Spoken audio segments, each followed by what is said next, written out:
Yo, how's it going, everyone? Give me a second.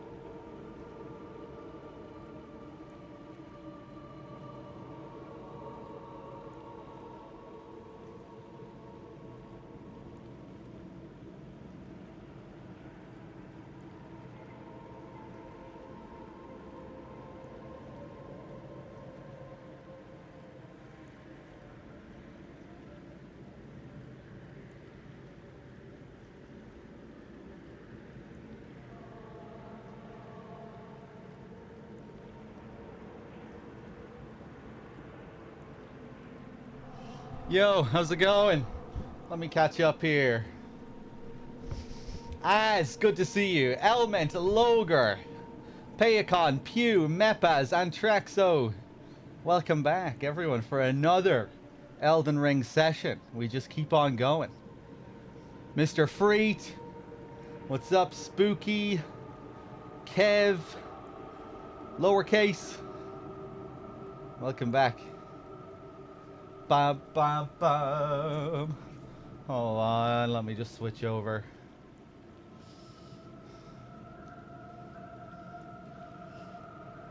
Oh boy. Back to this spooky place. And this spooky music and these spooky woods. With this spooky mansion behind us.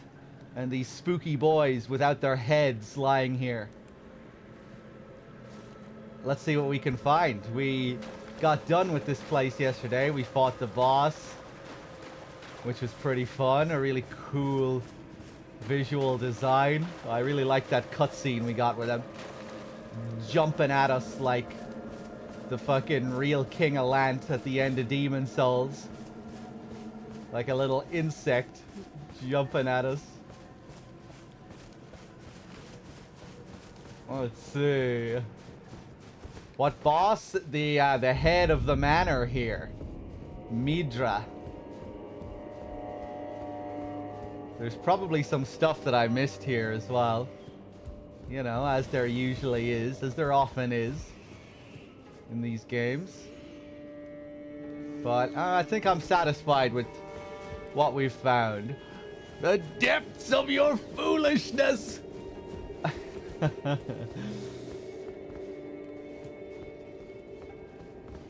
Oh, hey. Yeah.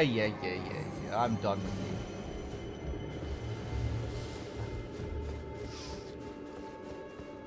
you. I sail.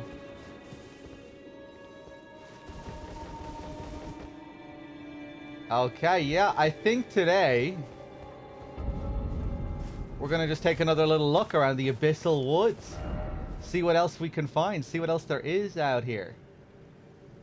I'm getting the sense that there isn't going to be all that much to this region. It seems like a lot of it is there just to take up this little set piece. A little stealthy set piece.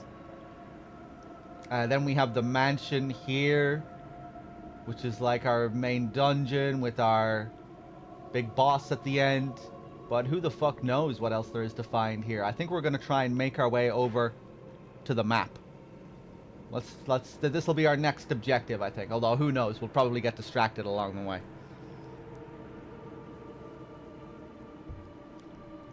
How many attempts did Radahn take me? Oh, I never count how many attempts bosses take me in these games. But many attempts. It took me like 9 hours to beat him.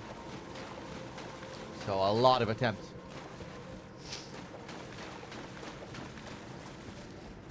$638. Yeah, I've no idea. But yeah, a lot of attempts. We got him down eventually, though. Oh, God. Maybe I should take another look around the side of the mansion here.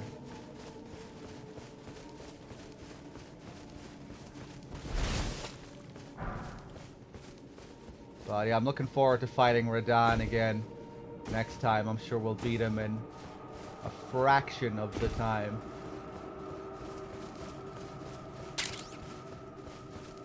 Nozka with the 45 months. Thank you. Did I try the Sekiro deflection? No, not really. I understand that it's a very good strat to use against him. I was gonna play around with it. I started to think about it, and then I said, nah, fuck it. I'm just gonna stick to my plan. My health race plan, where I just took a load of damage from him with my shield up.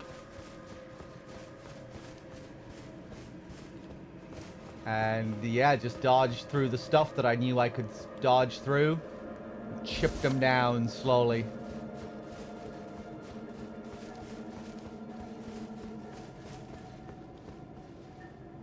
It was pretty dramatic given just how long the second phase was with my strat. The slow chipping. Felt like it went on forever, that second phase. But it was tense.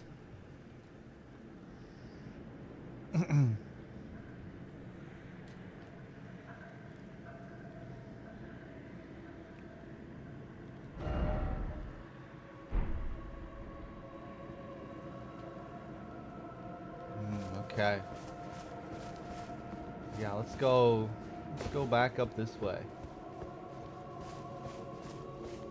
Ooh, that looks really nice.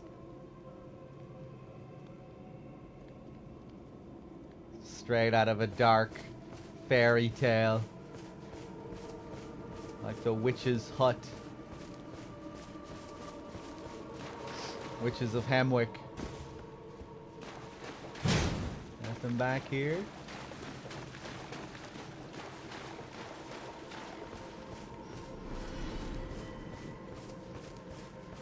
People love killing themselves here, it would seem. Maybe that's those winter lanterns. Yuki with the 80 months. Thank you very much. Pop.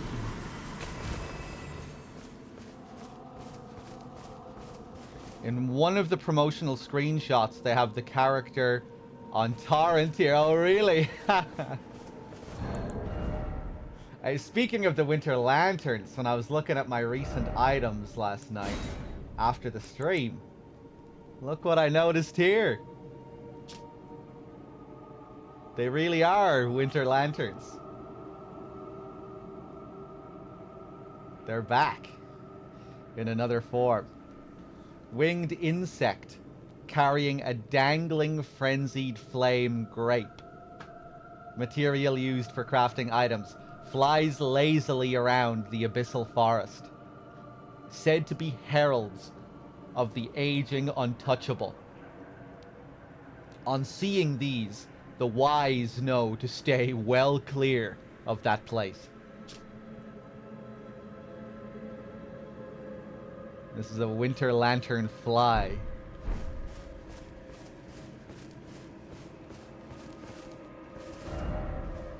Where the hell am I going? Maybe I'll... Woodland Trail. Let's go back up to the Woodland Trail here.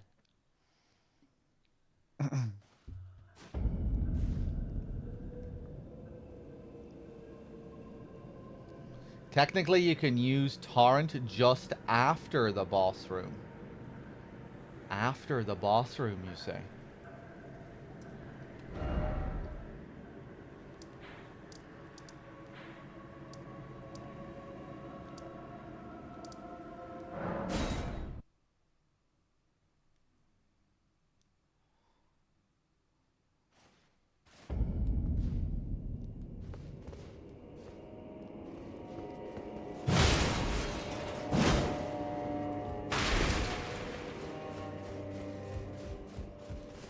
After the boss room. Volcano Manor.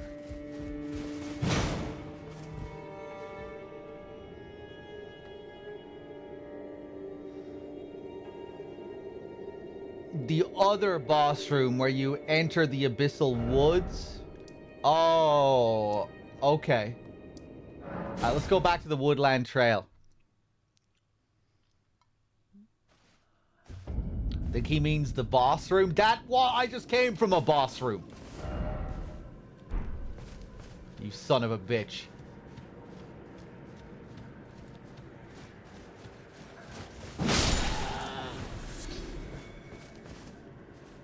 Okay, I think we're gonna go down.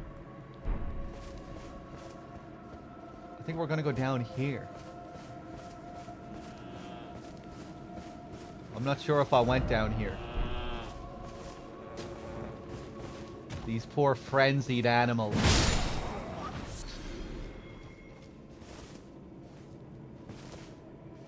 Who the hell is that? Ooh.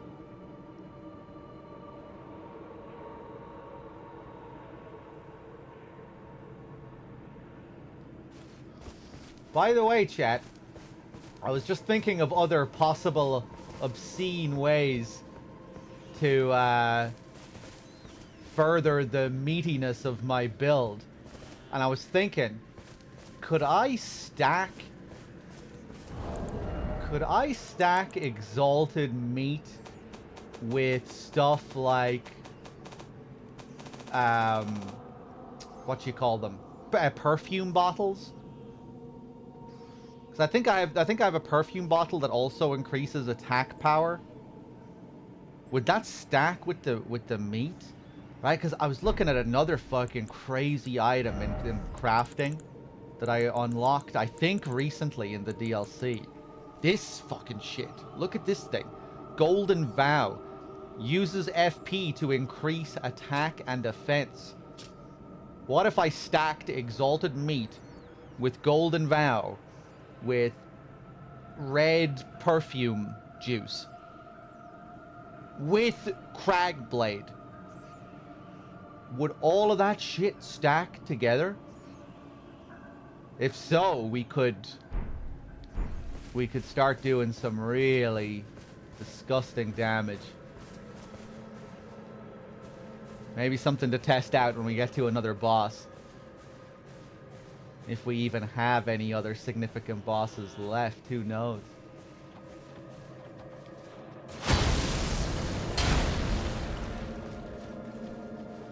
Matting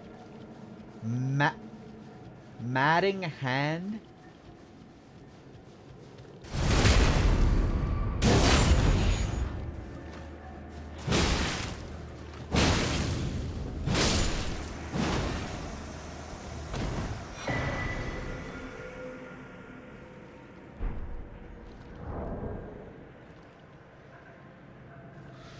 The perfume should work with the Vow and the Cragblade. That's all stackable.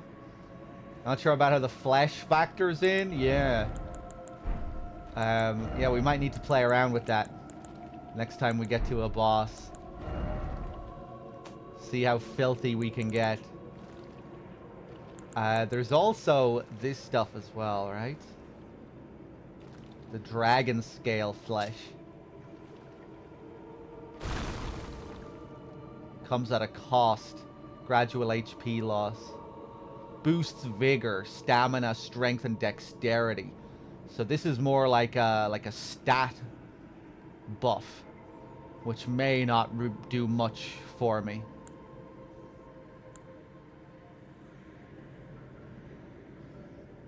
Yeah, those won't stack with flesh. Are you sure?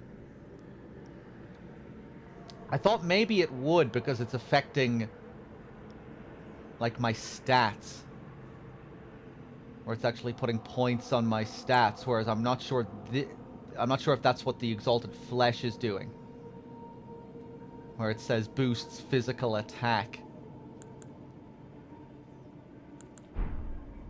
But yeah, I'm not sure how a lot of this stuff works under the hood. It's the aromatic that won't work with the Vow, as they're both aura buffs. I see. Right, so maybe the Vow and the flesh would be the way to go. I wonder which is more powerful, the Vow or the aromatic. Maybe it's the same. Hey, Corer. Dames, welcome back, everyone. It's good to be back for some more Elden Ring.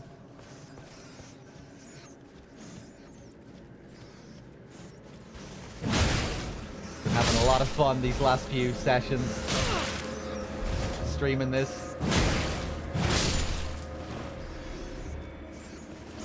Whoop.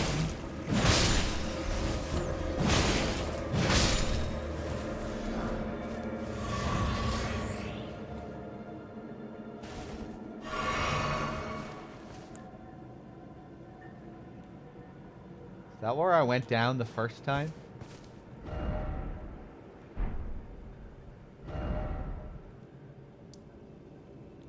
Anyway, let's keep heading towards the map, shall we? See if we can get this map.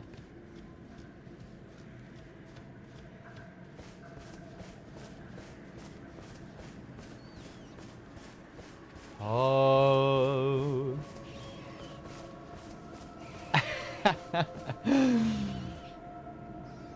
Seeing a lot of those weird Pepes today.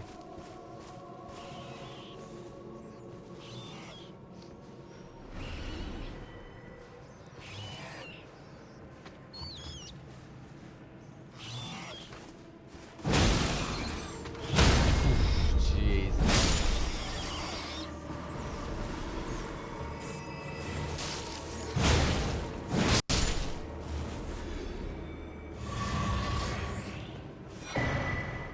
Rune Arc, nice.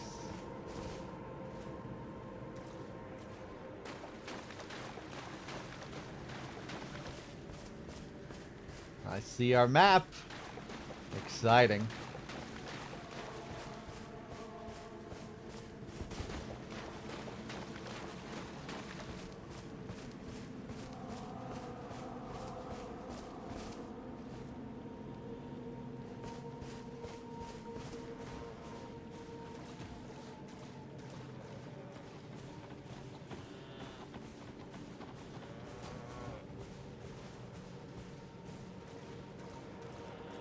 Just on the lookout for winter lanterns.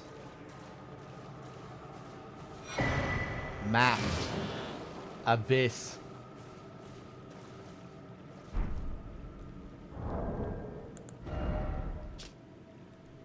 Map of the Abyss at the east of the gravesite plain. A thick forest sprawls at the depths of the ravine that is untouched even by sunlight, known as the Sanctum of Sage Midra, and is a region forbidden by the Hornsent. Oh, look at those trees.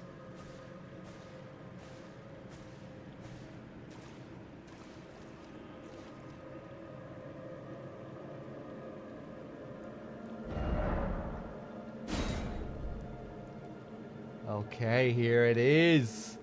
Here it is, finally.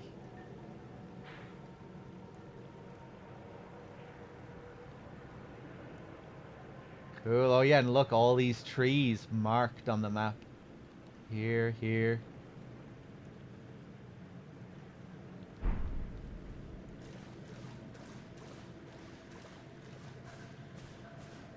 The map is complete. I almost feel sad.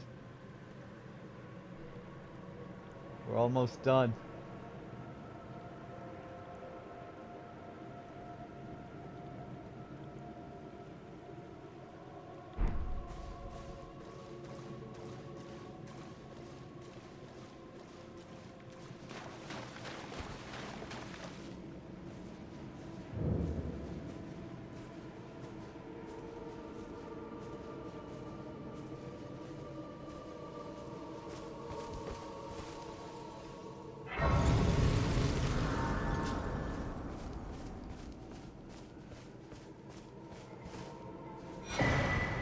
Nice. Oh, 2 of them. How many do we have? 4. That should be one more level.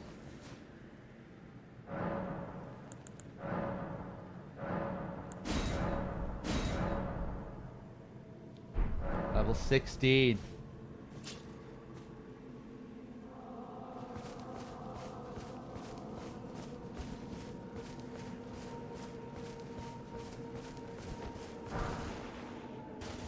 Speaking of perfume, Frenzy Flame perfume bottle.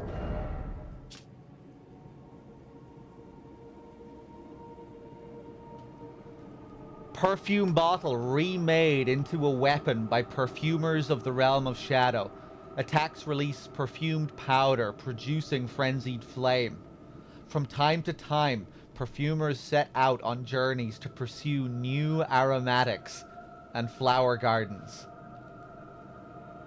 Pretty fucking dangerous journey, it sounds like. You need to be very careful when you go tinkering with the frenzied flame by the looks of things.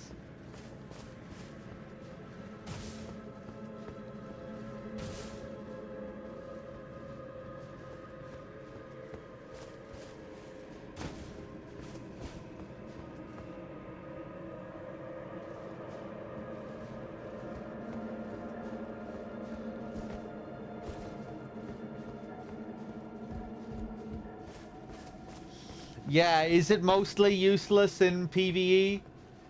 I saw Dave having loads of fun with it in PvP when the game first came out. I'm not sure if it's still useful in PvP.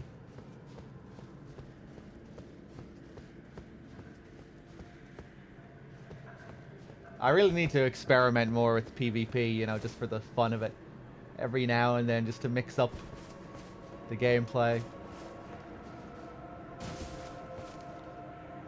PvP, it's just fun for fucking around. And then, but aside from fucking around, it's just good in general.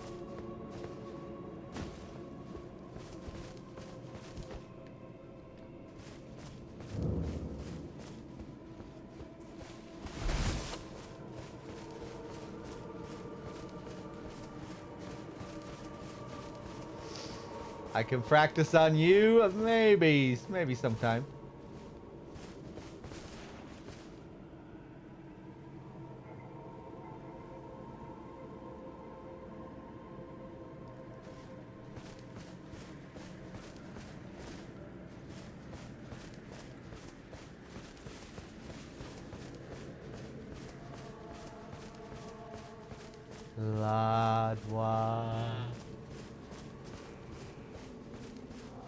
I'm curious, Chad. I'm gonna ask. Don't tell me where, but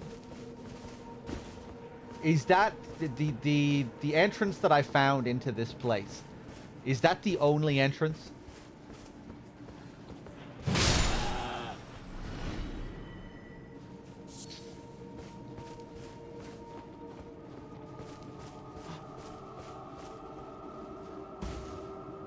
It is the only entrance. Okay.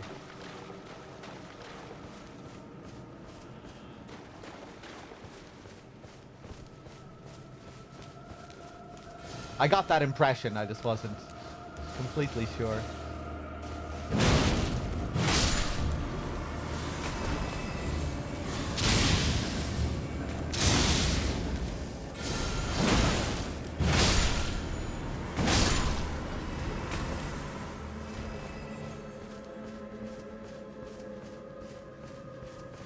Ooh, another one of these winter lantern flies. Have I seen any lovely babies yet? Hey! Someone mentioned this place yesterday. It rains over here. I think this is the only place where it rains.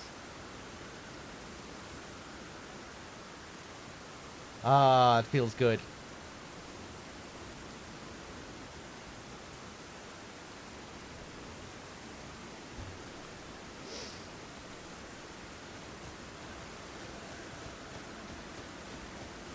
Oh wait, that good going. Oh wait, no, it's gone. It's gone. Wonder if they'll patch that out.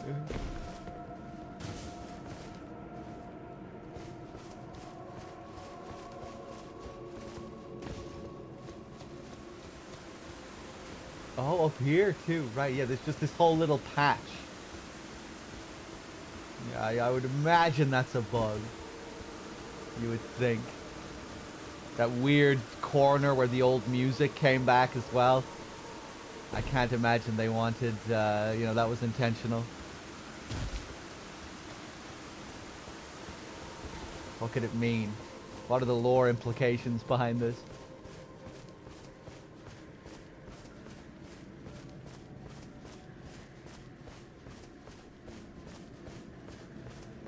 Strawberry duck.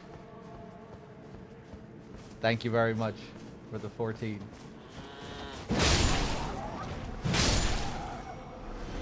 Wah, wah, wah.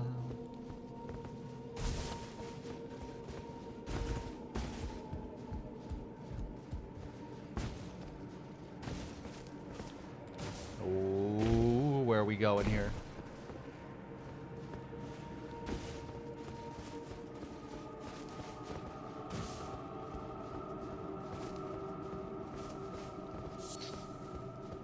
More flies. Tarrant, you still scared? Aw. Wait, is this the same spot that I came up to? No, it's not.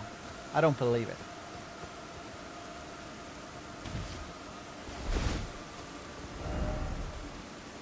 Okay, okay. I guess we'll go back in this direction, see if there's anything else we can find.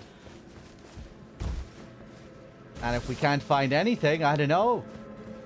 Maybe we're almost done with the expansion. Don't say anything. If there's still significant stuff for me to find, don't say. I'll probably ask after a while.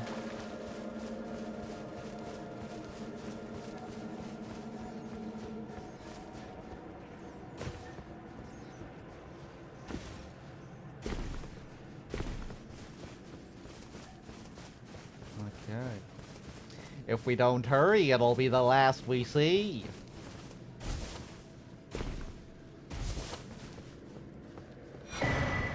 Nice. Shadow Realm rune. Big juicy rune.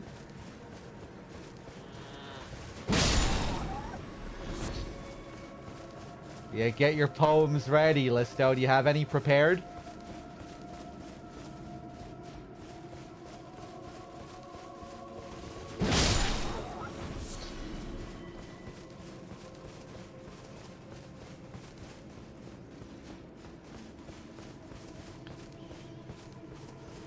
Volcano Manor. What a terrible hint that was. Maybe if I had already... Yeah, I don't know. You know, I needed something that was going to point me to Shadow Keep. You know, there's nothing I could have done with that. Yeah, like it made me think of an illusory wall, potentially, right? Where the fuck was that illusory wall going to be? What were you expecting? Like, I was going to go and run around... I still needed to find a whole new secret area that I never found before. It wasn't even a case of going back to all the places that I'd been to find this illusory wall. You know, I needed that hint to take me to Shadow Keep. Boiling! Oh boy.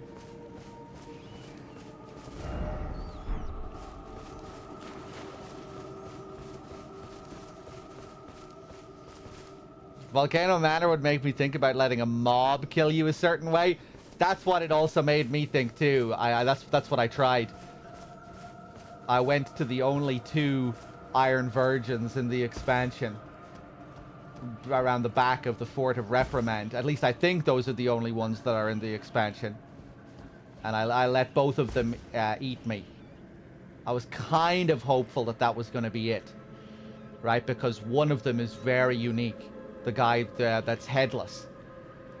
The one that's headless and chaotic. And I don't think that one ate me the first time I fought them. So I was like, oh, maybe it's this headless one, and it's going to tie in with the lore and Mesmer and all of that. I even dressed as a Hornsent. I put on a Hornsent outfit because I thought, oh, maybe they're just going to be, you know, taking the Hornsent as prisoner and bringing them somewhere. I thought I was really clever trying to think outside of the box there. You know, and it sounds like the kind of shit that FromSoft would pull. You know, oftentimes they'll hide secrets behind wearing certain pieces of attire and stuff like that.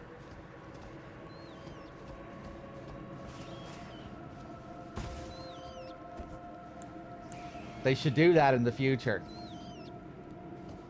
You know? They've done it when talking to an NPC. You know, if you're wearing a certain thing and you talk to an NPC, you'll get a different bit of dialogue and unlock something new. And they've done the grabbing thing before, where you get grabbed and taken to somewhere new. Next they should combine both of them, where you need to get grabbed, but while also wearing something specific.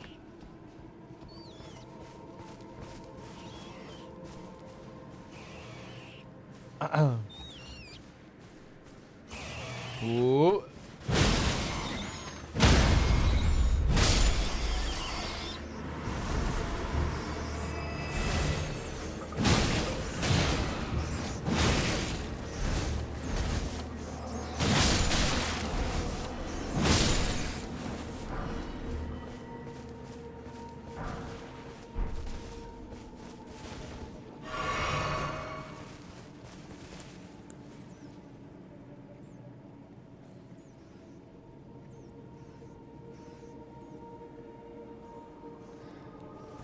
Ah, okay, Listo.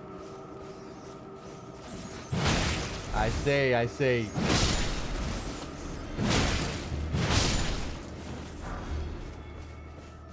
I really liked your last line.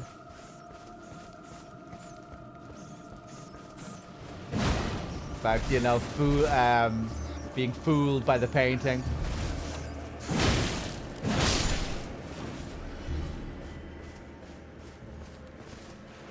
Wagwa.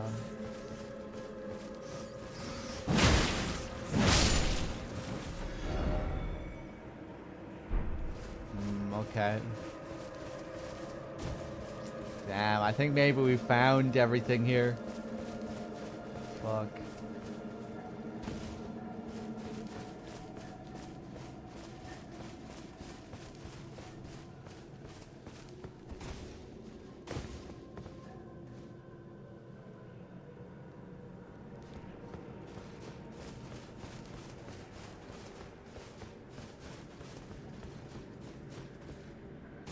Oh god. Oh god.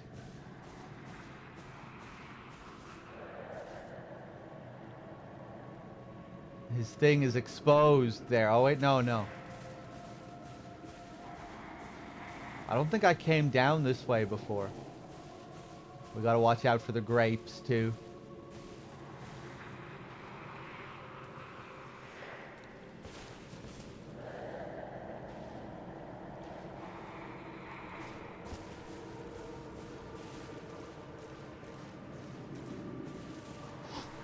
Ooh. Close.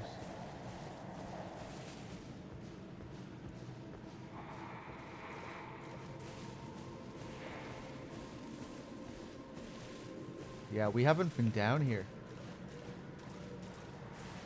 I don't think.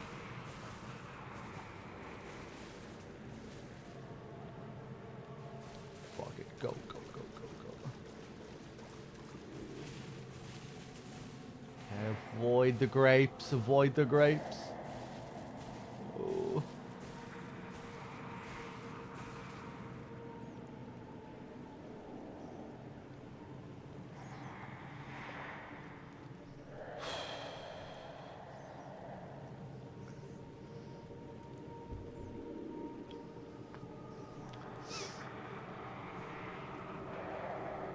Okay, I'm gonna ask another question. Actually, no, not yet.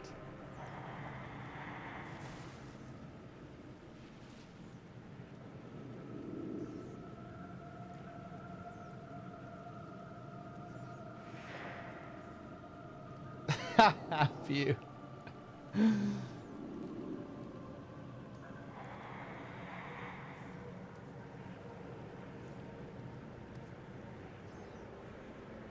I was gonna get the fuck away from me. Unbelievable.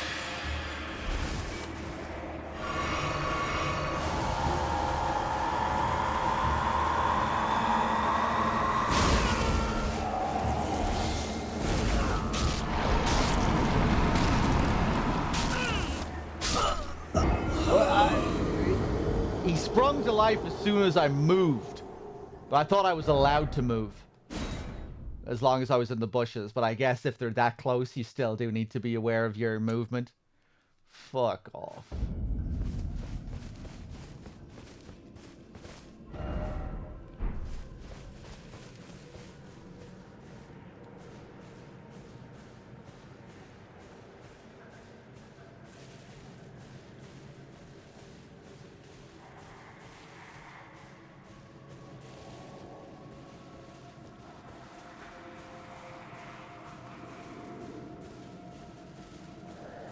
I'm just gonna go. I don't give a shit.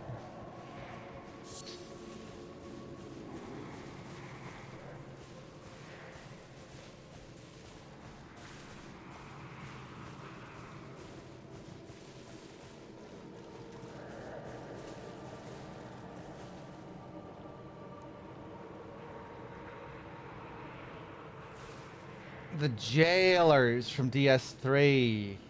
Yeah, they were interesting. Creepy area that in Dark Souls 3, that jail in Anor Londo. Or rather, it was Irithyll, wasn't it? Underneath Irithyll or underneath Anor Londo? Underneath Irithyll, right?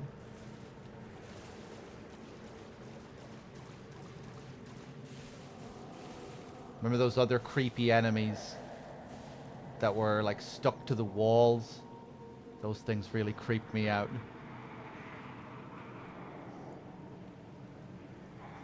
With their weird sort of baby heads, golem heads.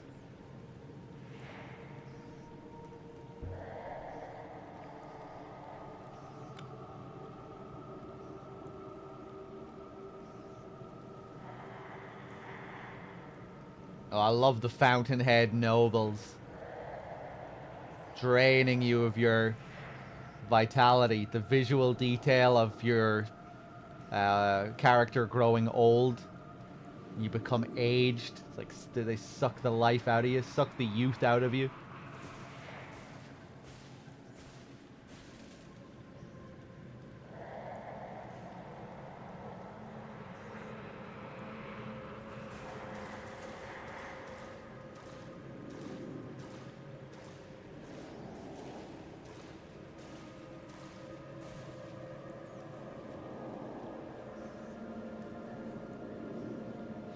Fuck this guy. What a piece of shit.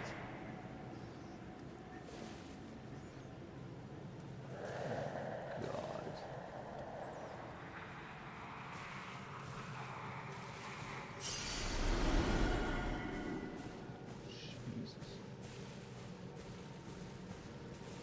Jesus. He just goes around in a circle here, right?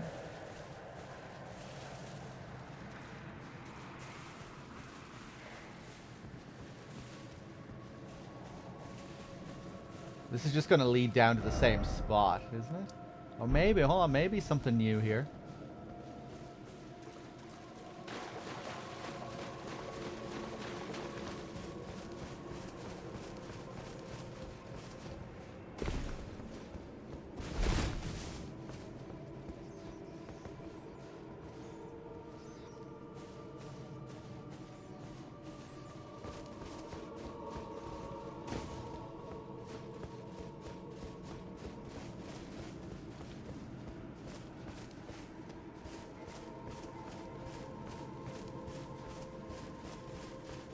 Ooh, we're getting dark.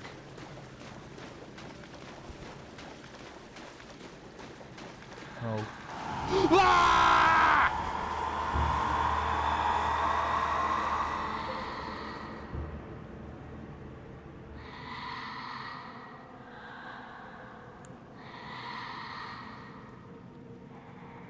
We got let off the hook.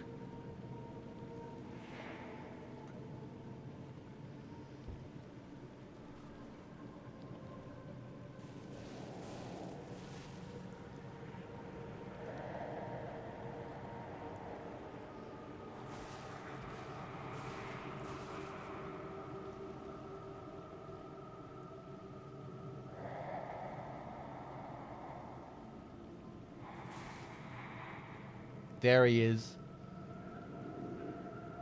Ooh. Or is this one just stationary?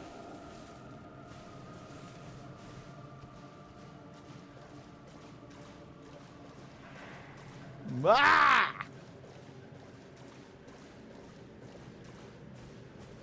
Okay, let's go up this way.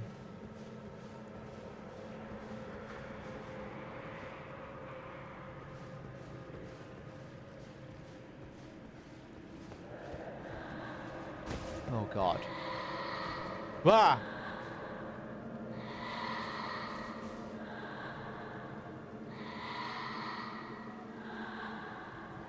Love the breathing. Okay, caution mode has ended.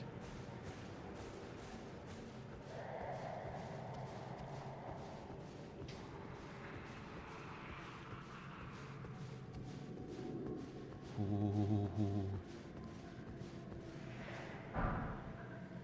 Nice.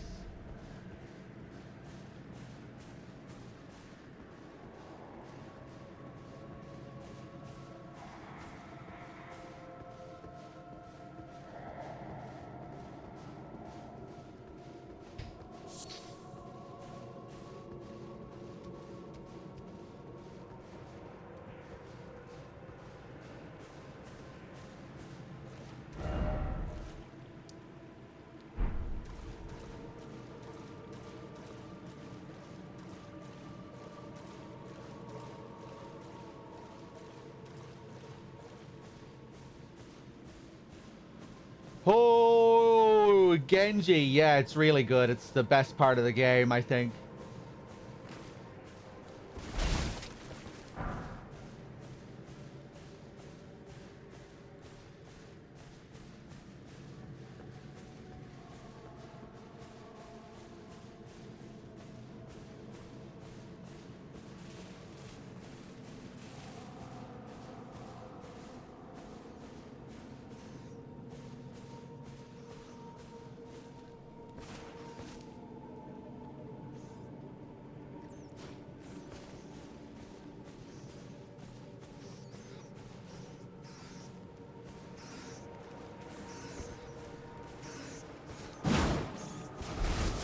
Stormvale is probably still my favorite legacy dungeon. Yeah, I would say that.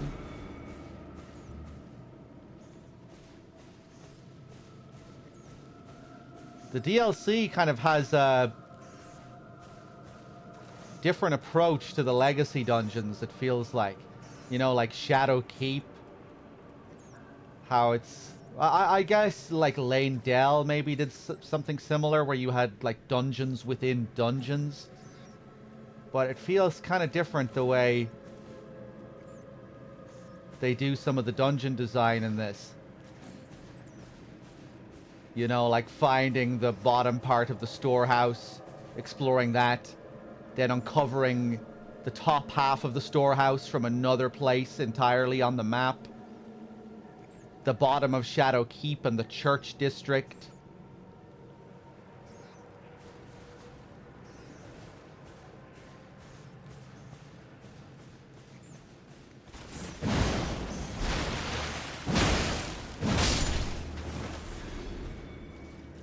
You know, the way they lock off parts of dungeons to be found in other areas of the map. It feels kind of different to what they've done before. But I guess it also depends how you play and how you find the dungeons too.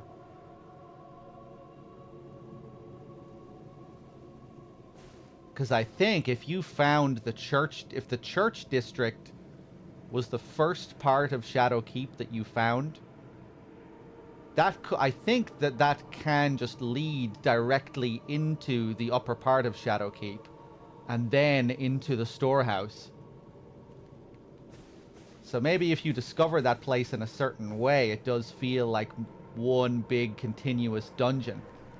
But if you play in another way, it can feel much more segmented, where you find one little part of the dungeon at one point in your playthrough, then 20 hours later, you're back in Shadow Keep and you're finding another part of it.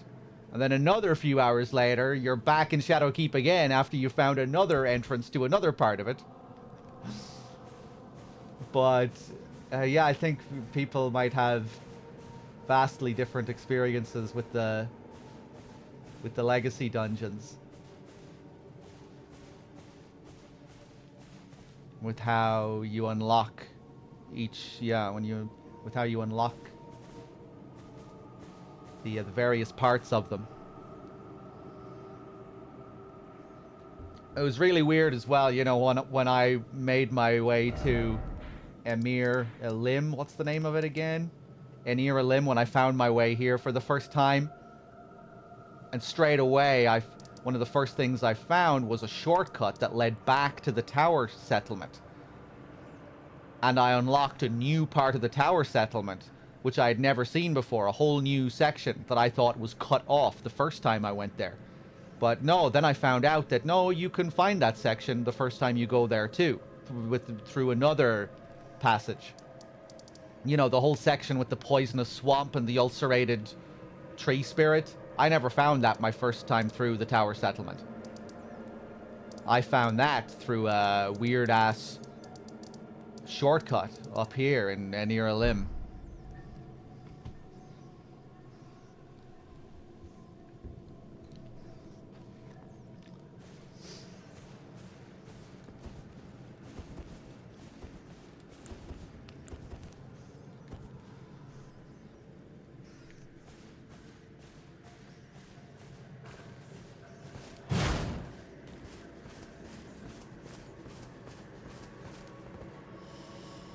Yeah, I remember Shadow Keep feeling kind of small the first time I went through it.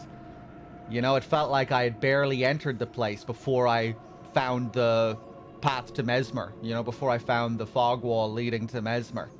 I was like, huh, that was kind of weird. And then it reminded me of the tower settlement, where it kind of felt short, you know? It was only like a couple of sections before I found the main boss. Which just kind of felt different to how legacy dungeons usually are. They usually feel longer. You know, usually takes longer before you get to the main boss, and you're looping back several times around, opening up various shortcuts and other doors, and then... Yeah, it was surprising just how short it was. But then, of course, I learned that there were other ways that you could have tackled these dungeons where it would have been longer. And yeah, just found other parts of the dungeon, which then made it feel much more complete and interesting.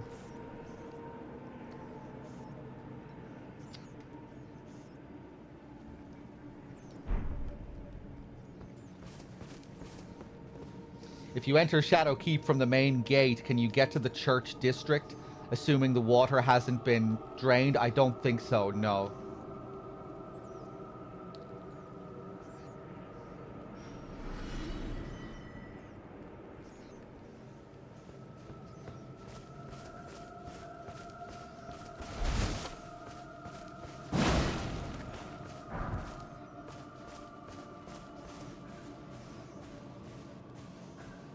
But yeah, if you find the church district first,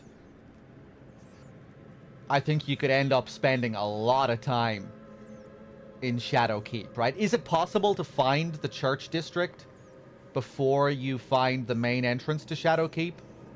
Because if you do, right, I think you could, you know, that leads to like the whole place, right? Really, Listo, you found it first. Right, so that means you could go into the church district, deal with that area when it's flooded, drain the place, right? I think you can drain the place after you find it, like shortly after you find it, if you find the correct path. Then you can potentially go down and do all that crazy stuff at the base of the Shadow Tree, come back up, find a path that leads up to the very top of the storehouse, so you could do all that. And then from there, you could go back down and find your way to the base of Shadow Keep, and then the base of the storeroom. Right, you could potentially do that whole section in one go if you approach it from that area, I think.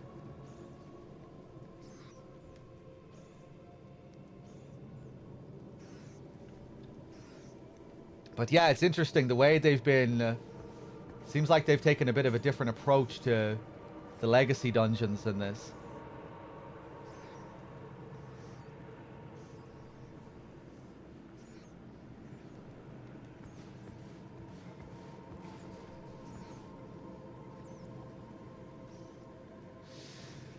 I found that, yeah, I fought the hippo first as well. He wasn't too much of a problem for my build. I was able to pummel my way through him easily enough.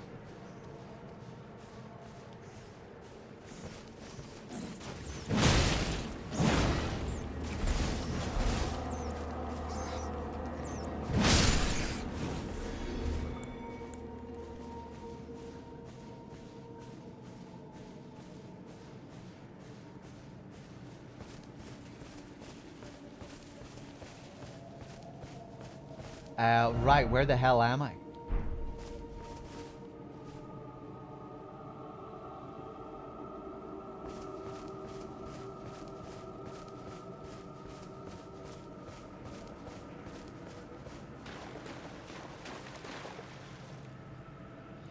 Top 3 hardest bosses in the DLC?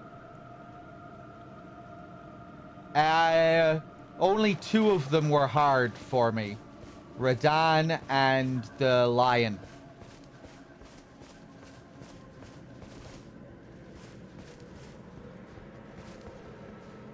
Radahn and the lion both took many hours to defeat.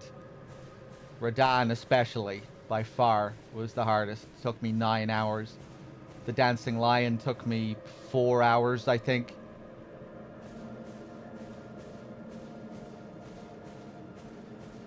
And the most any other boss took me, aside from those 2, was probably just like an hour, hour and a half. Something like that. With Messmer, however, he probably would have taken another good while if I fought him 1v1. But I didn't. I fought him with a load of summons. And I just plowed my way through him. So I reckon Messmer would have taken a bit of time. If I fought him normally, maybe. Or, you know, if I fought him 1v1. I'll fight him 1v1 next time I do the expansion. Same with Bale. I reckon Bale might have been a bit of a grind if I fought him 1v1, but couldn't resist bringing in Egon and Taelu. Having a bit of a party. That was fun. But yeah, with all the other bosses that I 1v1'd, I didn't really have much of a problem. The Putrescent Knight, I guess, took me a little bit of time, but like nothing too crazy, like an hour, maybe. Maybe there are other ones that I can't think of off the top of my head. But my big meathead build has served me well for a lot of the bosses.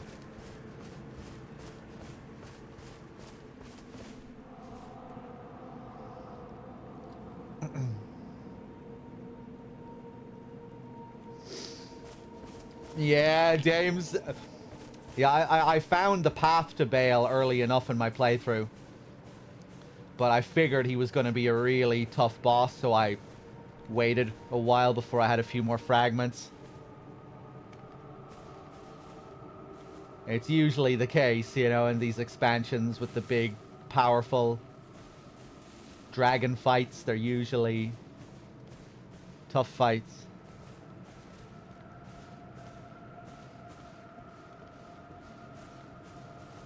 Yeah, Putrescent took me a little bit of time. Nothing too crazy, but I think I was on him for like an hour, maybe. I was way too respectful towards him. Once I took the full meathead approach, he went down in a couple of attempts. Though I guess I needed to play a little bit defensive for a bit just to learn some of his patterns before I was able to really fully meathead him. I wasn't able to go full meathead on the Putrescent, you know, where I could just charge in at any time and pummel the shit out of him. I needed to find the right couple of moments to go in for the pummeling. Once I found those couple of moments, he was finished.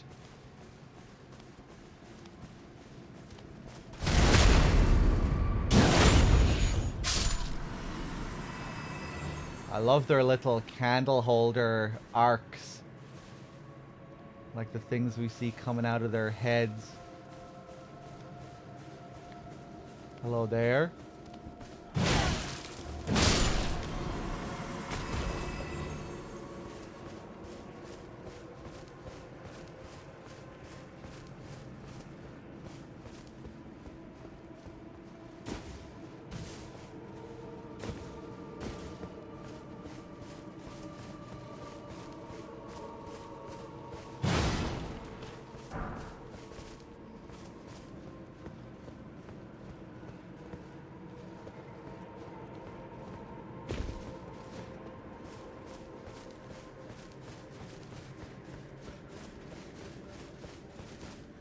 Oh, okay.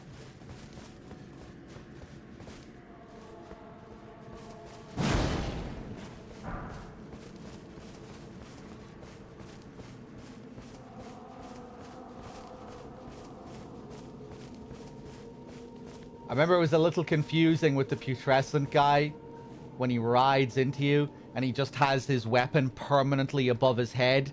And it's like, are you readying your weapon? Or is this just your natural pose? You know, like his natural pose looks like he's about to come and slam you at any moment, holding it above his head as if it's about to come down. But yeah, you can probably tell there are probably subtle differences between when he just has it chilling above his head and when he's about to actually strike you with it.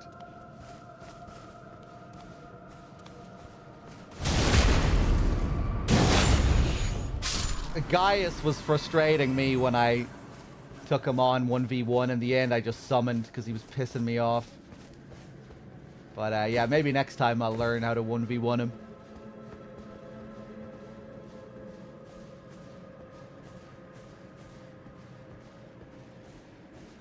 With Gaius, it seems like maybe it's a good idea to mix it up with the horse. Maybe don't go fully... Don't fight him fully on horseback. Seems like it might be a good idea to use the horse to evade his charge. Whenever he readies the charge. But yeah, I was having a frustrating time fighting him with the horse. Trying to align myself properly.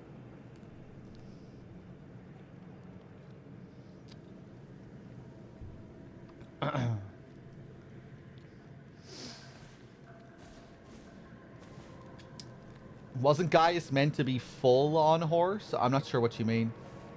Like where you're meant to fight him on your horse completely? I doubt it. I didn't get that impression.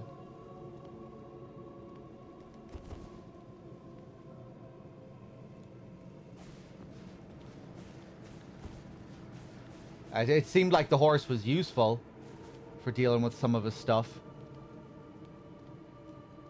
But the horse also seemed like a bit of a nightmare to use against his...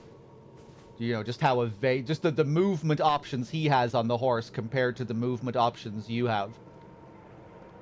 Just didn't feel so good when he's able to, like, strafe horizontally into you and do all that stuff.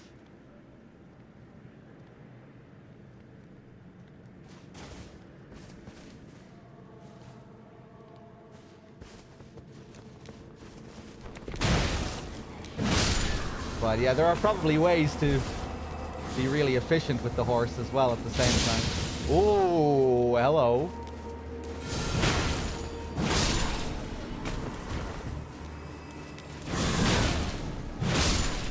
Don't even think about it.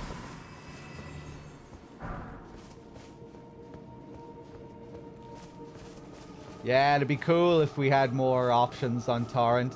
Like if we were able to do some of the things that the enemies can do with just stuff to give you better movement options so you don't always have to be spinning around with that slow 180 to, you know, if they're behind you.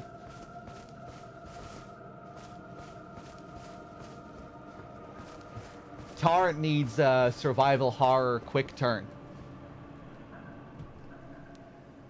He needs an instant 180 spin.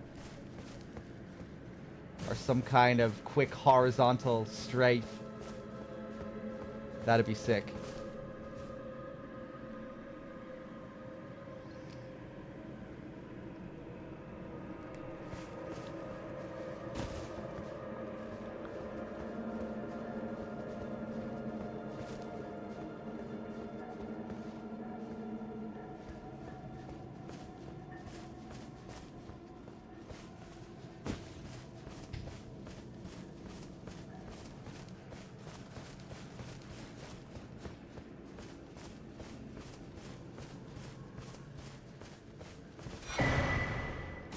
Mad Craftsman's Cookbook 2. What can we create?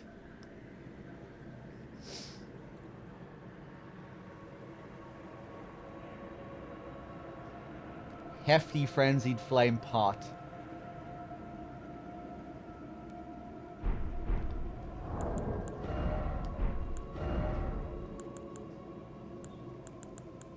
Yeah, you're definitely not alone there, Procedure.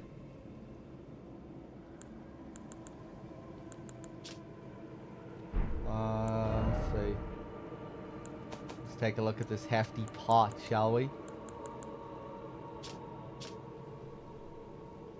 Craftable item prepared using a capacious cracked pot. A goodly amount of materials is sealed inside. Throw at enemies to cause a large buildup of madness. That's a cool looking pot. The flame of frenzy burns the eyes, but tranquility follows in its wake.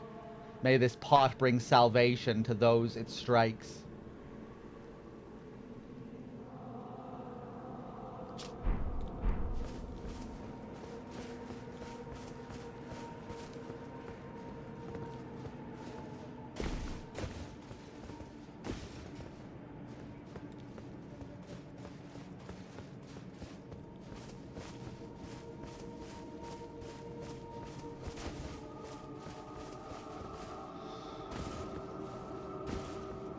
Yeah, I've really enjoyed the world, the exploration, the incredible visual designs,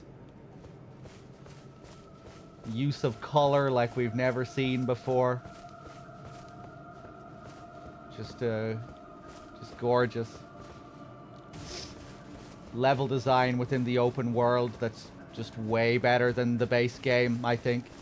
Base game feels like a flat plane in comparison, where everything's fairly easy to figure out and access.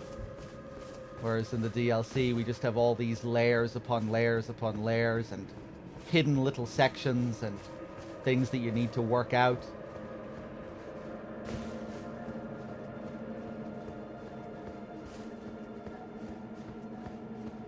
Just navigating through the world has been much more engaging, I think, compared to the base game.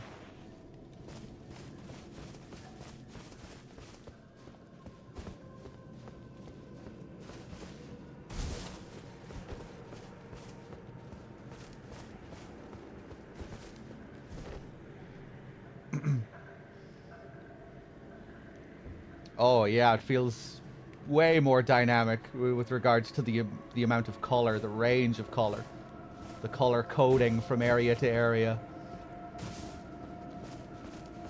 It's really nice.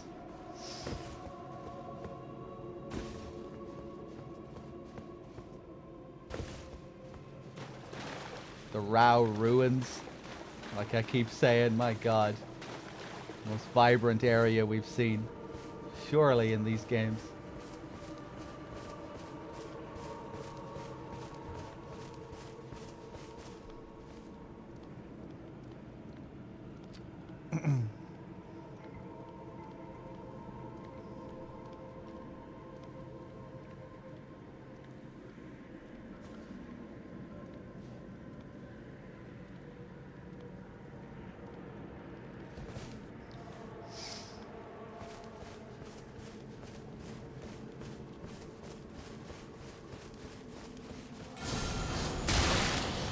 Right, man. I don't know.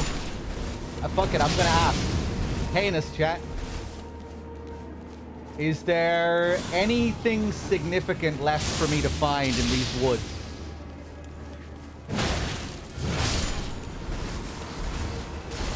No.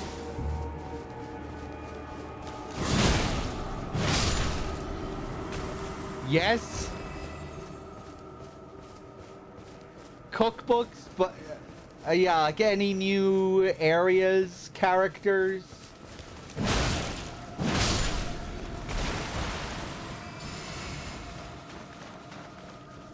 You're serious, Crow?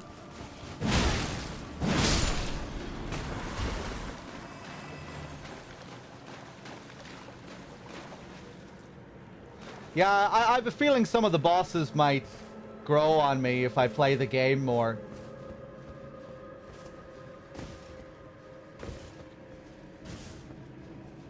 And I guess there are some bosses where I feel like I haven't even really fought them yet. You know, like with Mesmer, I still need to see what the 1v1 experience is like versus Mesmer.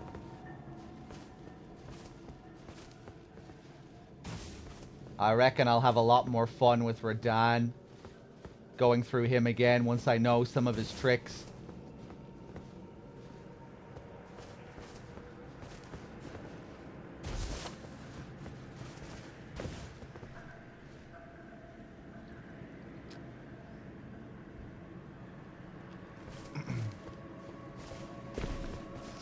Did I beat Mesmer with summons? I did, yeah.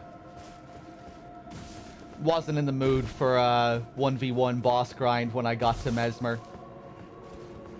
So I just said fuck it. Summoned my balls off. I saw the horn scent inside the arena, the summon sign inside the arena. And I thought that was kind of unique. I was like, huh, they put him inside the arena instead of outside. So I felt like I had to see it. And then after I saw the horn scent appear with his dialogue, I said, yeah, fuck it, let's bring him in. And then I went full on summon mode and I leveled up Taelu and brought him in as well.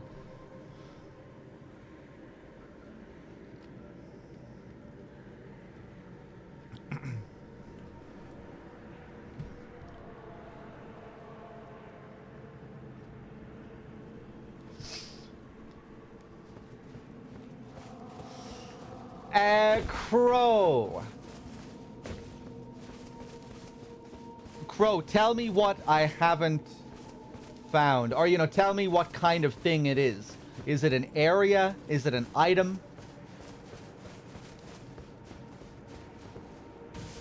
What are we looking for here? An item. Okay, okay.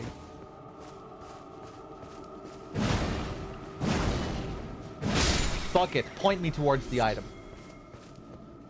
Tell me where to go.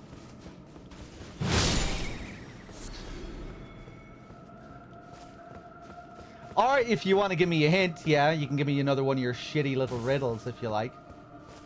If Listopat isn't around. Preferably, I would want a Listopat riddle, but if he's not around, you can give me one, I suppose. Oh, I like the frenzied eyes of the owls. That's cool. Ooh, the way they sparkle.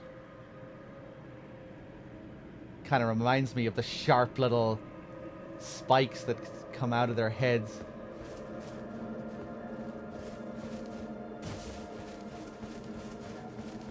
I'm disappointed in you asking for a hint. Oh no. Whatever will I do? Mr. Man is disappointed in me. Yeah, whenever you're ready there, Crow.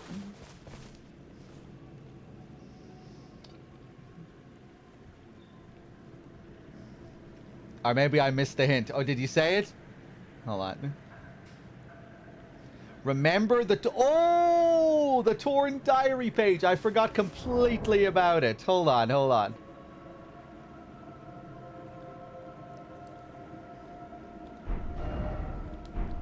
Yeah. Is it a key item? Jesus Christ. I should be able to just find it in recent items, right? Should be fairly recent. Oh, maybe it's not going to be all that recent. Yeah, there's the painting. Where's the torn diary page? A discarded page ripped from a diary bearing a passage written in a tremulous hand.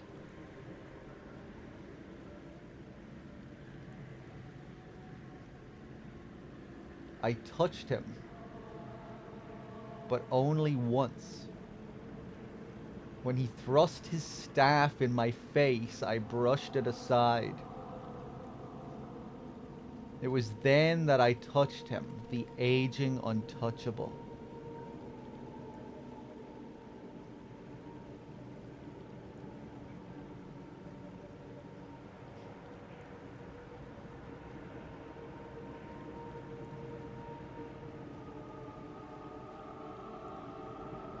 Okay, the only... Oh.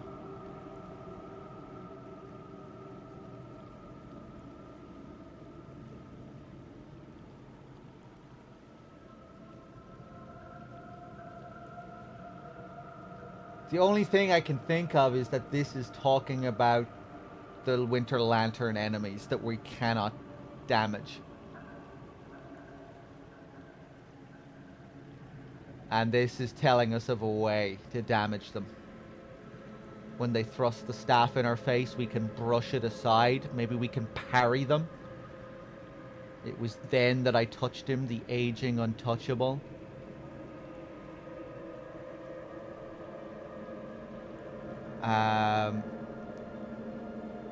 I get what Crow's hint is. But the fucking hint is telling me just to look at the torn diary page. Is it not? It's just a reminder that I had this fucking diary page. You get it? Oh yeah, that was really hard to get, wasn't it? Yeah, no one else got it.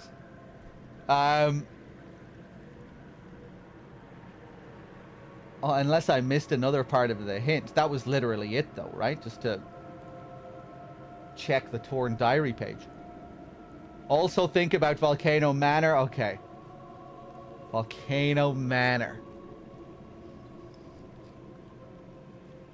Volcano Manor. Volcano Manor. Oh, they still bleed. Almost look like little bird beaks sticking out from this angle. Okay.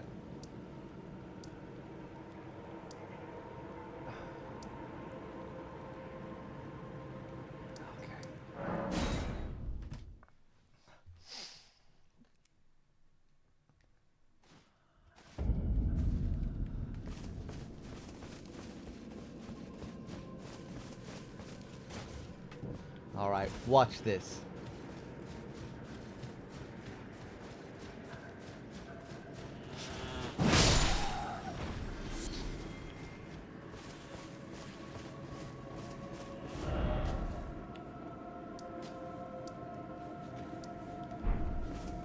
I don't know where I'm going. I want to find one of these winter lanterns.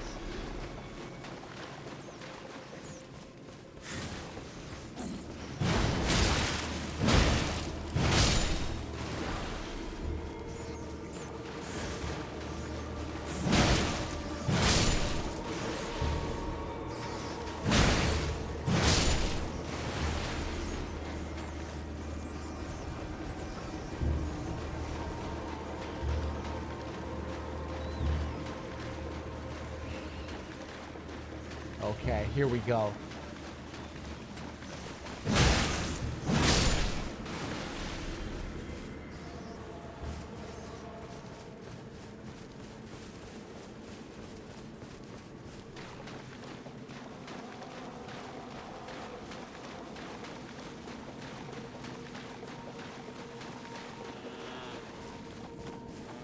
Game.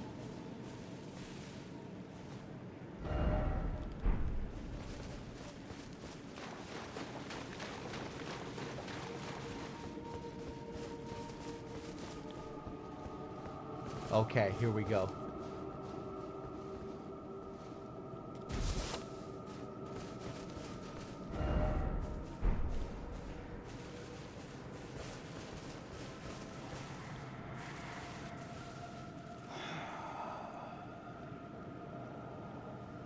I can't imagine that it's just a parry that you're allowed to do. But let's equip a parrying shield specifically.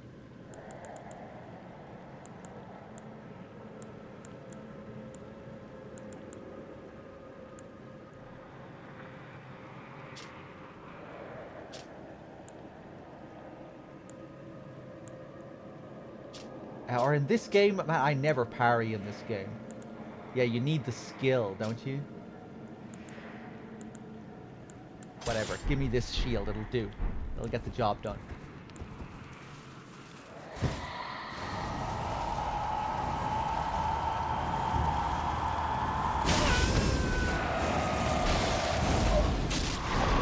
The staff! The fucking staff! Okay, right, that's it. Watch this.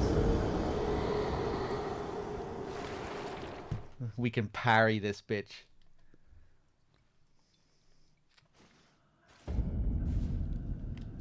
Here we go. Oh no. Hold on.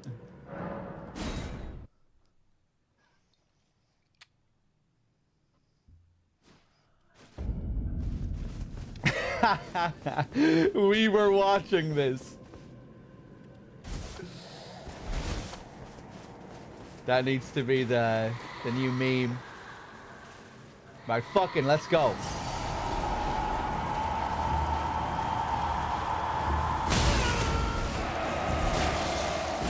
Ah! Too early again.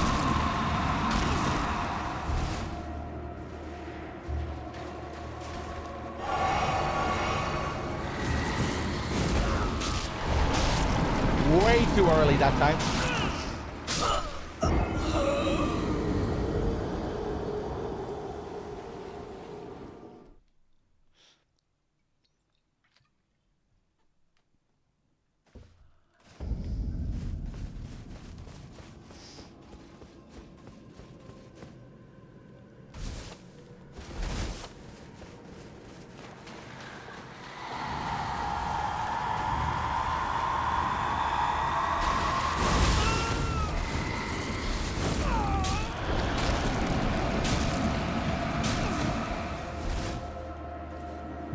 Yep.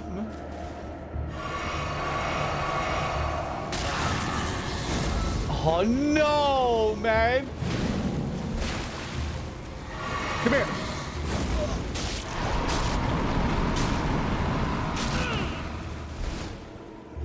Brushing it aside. Brushing it aside. Ah! Dodged it.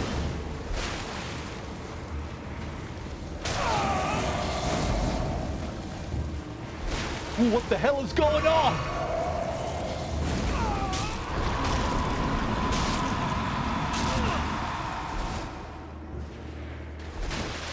I'm just gonna try and hit him during it. Okay, that didn't work.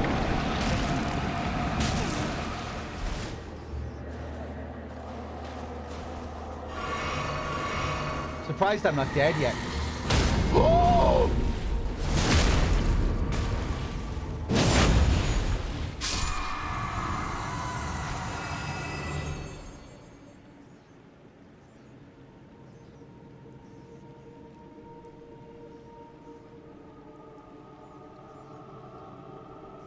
Nice.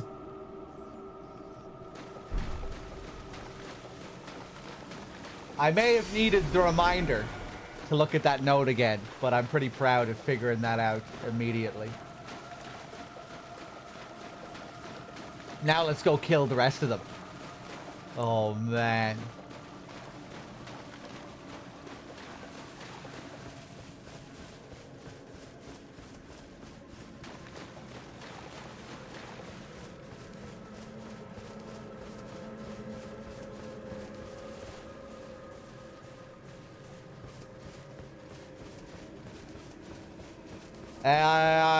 God, I'm curious to see if they respawn. They probably will.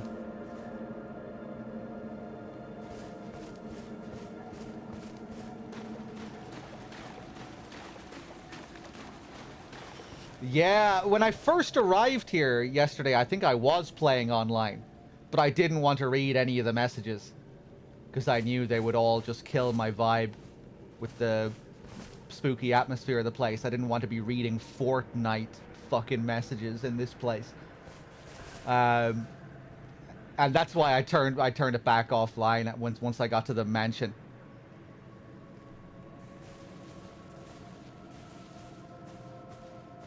For most of the DLC, I've been playing offline, but for the start of yesterday's session, I wanted to turn the messages back on just to get some help to find some of the new areas, some of the areas that I missed. But of course, in the end, we didn't get any help from the messages, and it was Listopath's riddle that helped us.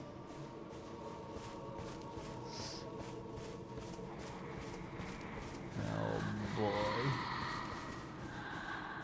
Oh boy.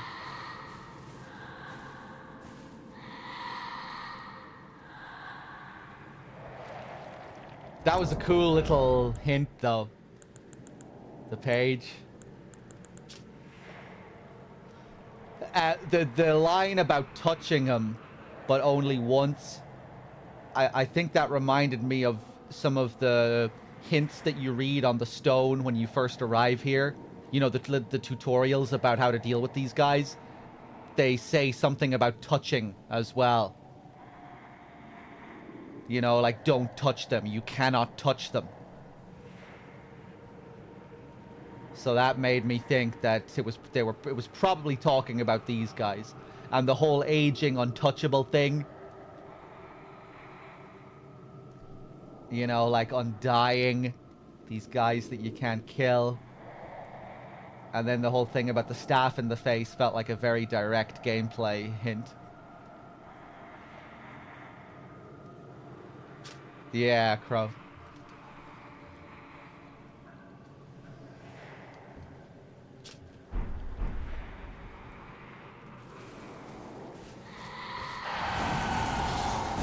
Oh, I thought that was perfectly timed.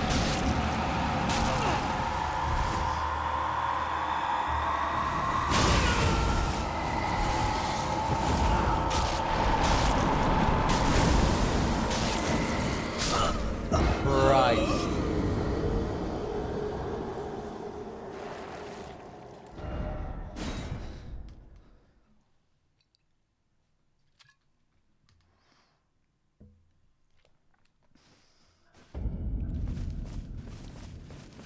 Oh no, this... Oh wait, this is the next...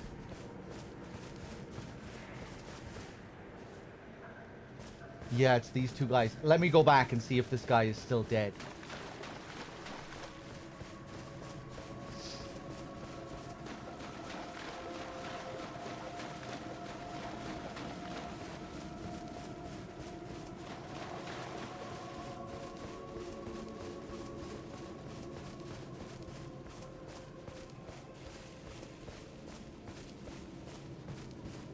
I don't believe it! They stay dead? We can rid the forest of these foul creatures for good? Wow, okay. That's cool, I like that.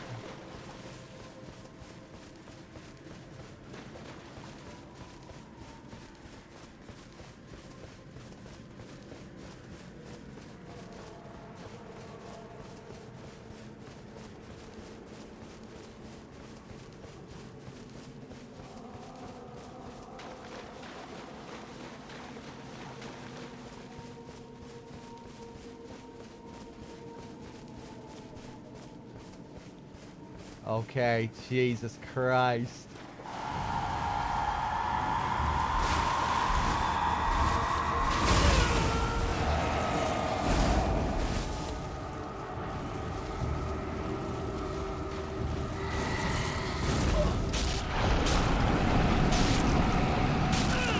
Chat, is there another shield that I have that gives me better parry frames?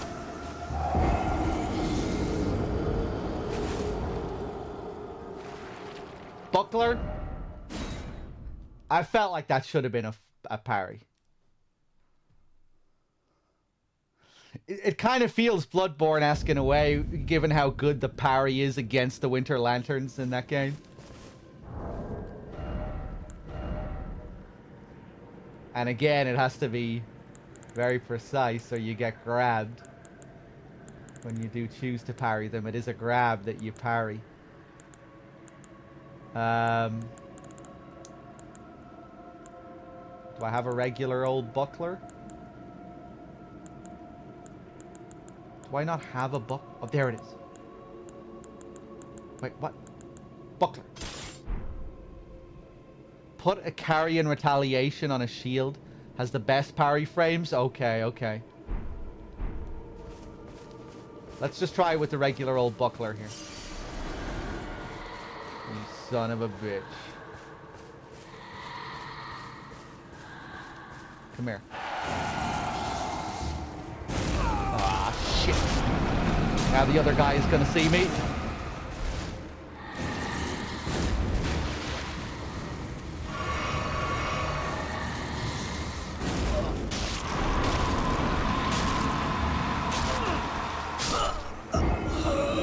I think I have the timing down this time. Watch this.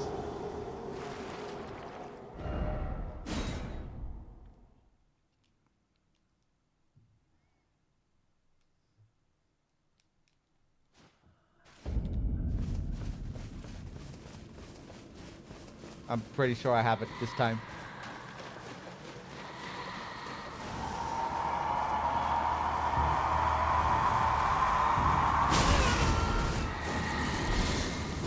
Ah. Too late.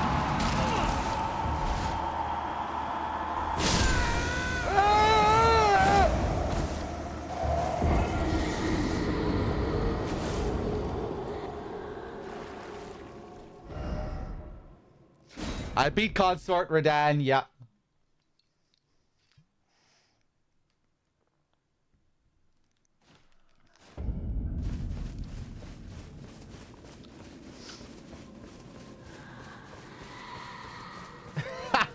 You. You miserable bastard. Right, come here. Come here.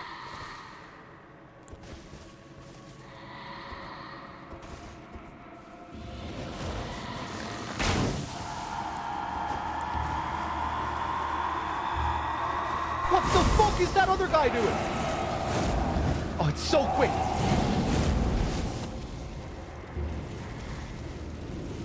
Do it!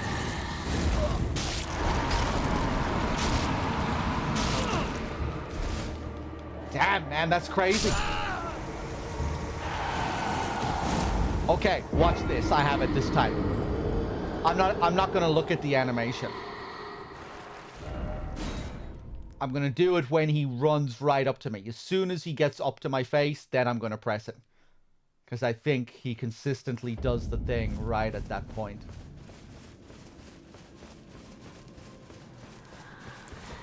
Right, watch this.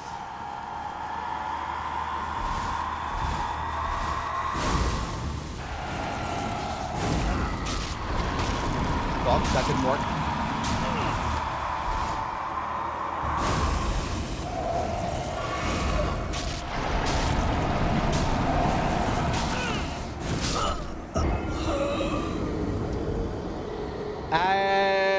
Okay, I'm gonna be a bitch and I'm gonna add carrion retaliation or some shit.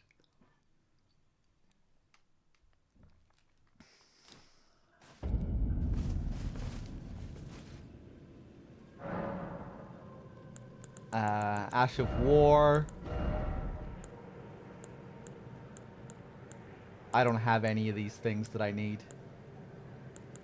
Crap.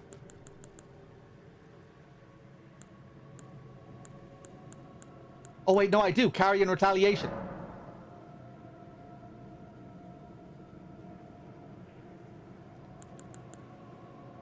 Does it matter? Why does the affinity matter? I guess it should be magic.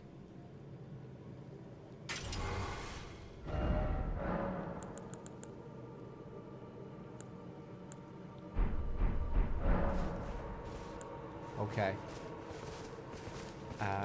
Fuck. Back down this way.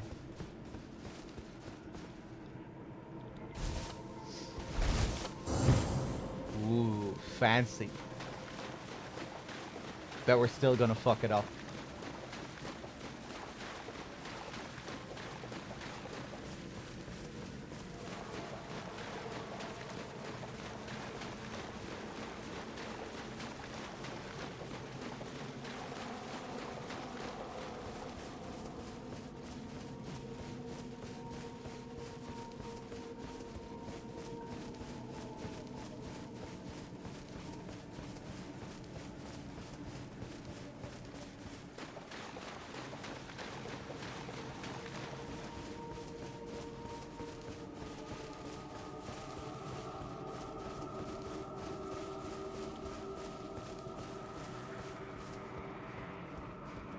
This is a horrible setup with two of them.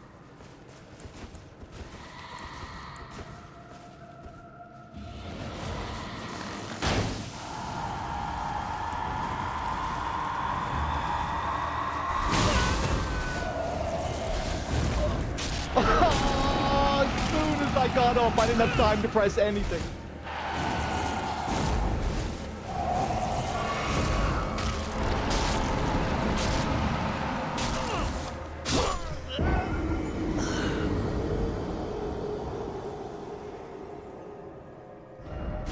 Okay.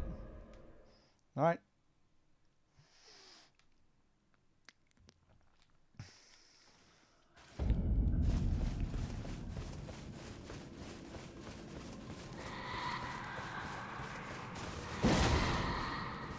Here we go. Punch the air. That's it.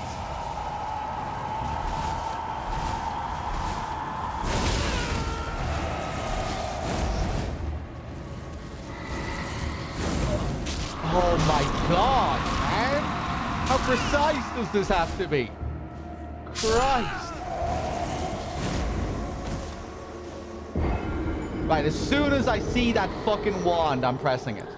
I'll try that.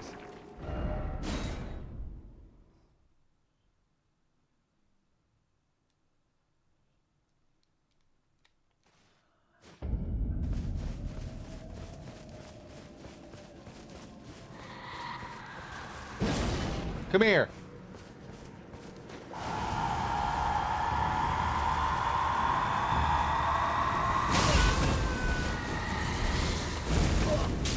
Oh, are you serious?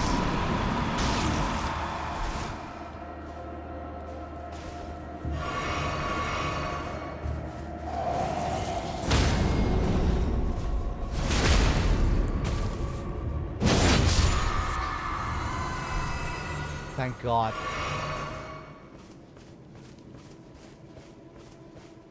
Still have no idea what the timing is.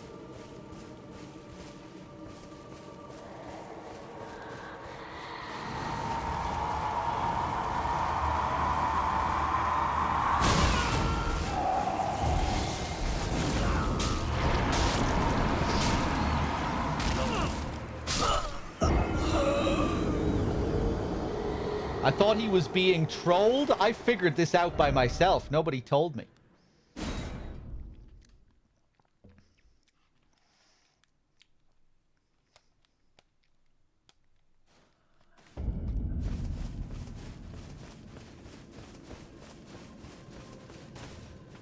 And if someone says Crow told me, fuck you. Because he didn't. He just told me to read the note. I figured out what the note said. You son of a bitch. You hypothetical son of a bitch in the chat.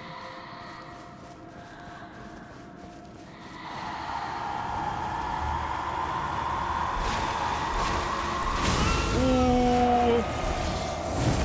Oh, I don't believe it.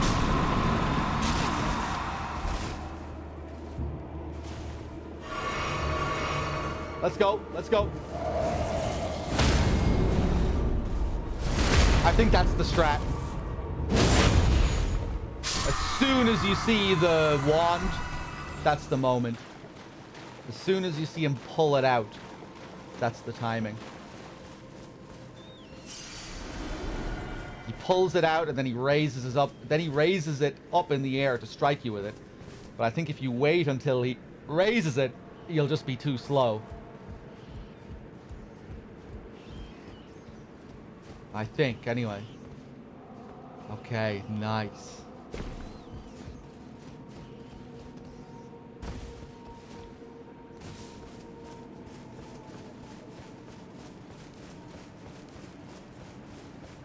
Oh.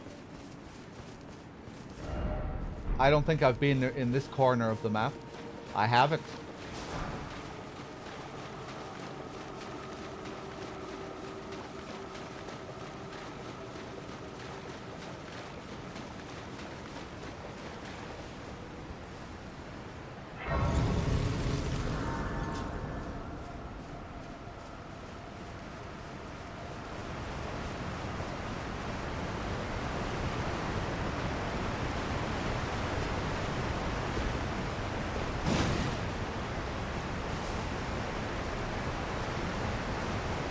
I'm a little bit disappointed that there isn't just a bit more to this place in terms of other main areas outside of the manor.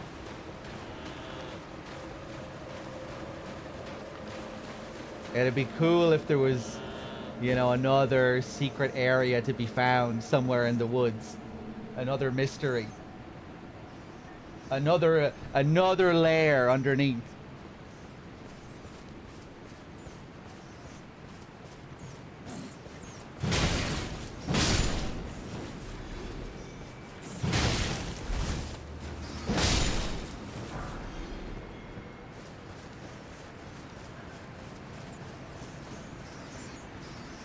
Like an underground swamp? Yeah, possibly.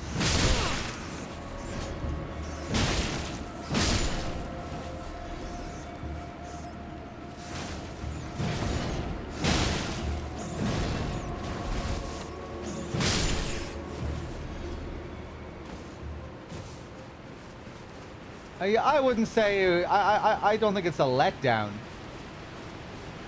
I still really like the area overall.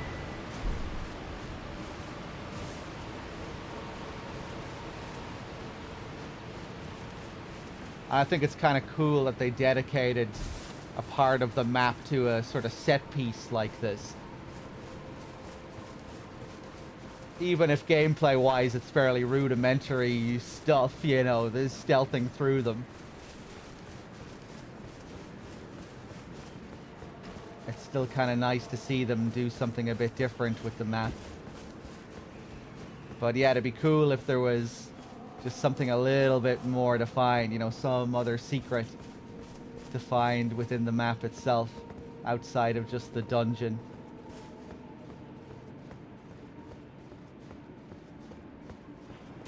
Just given how mysterious the place is, and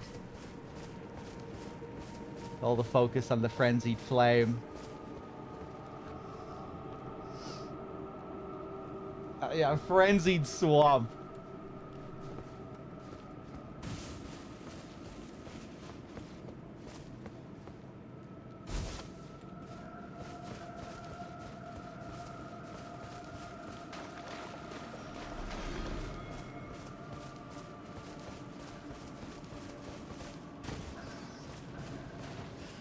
Yeah, who knows, maybe they didn't have time to do some other stuff with this part of the map.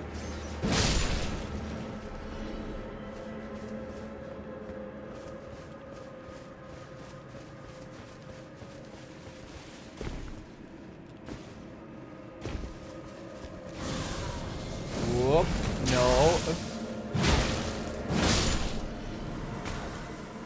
Right, where can I find more of these assholes?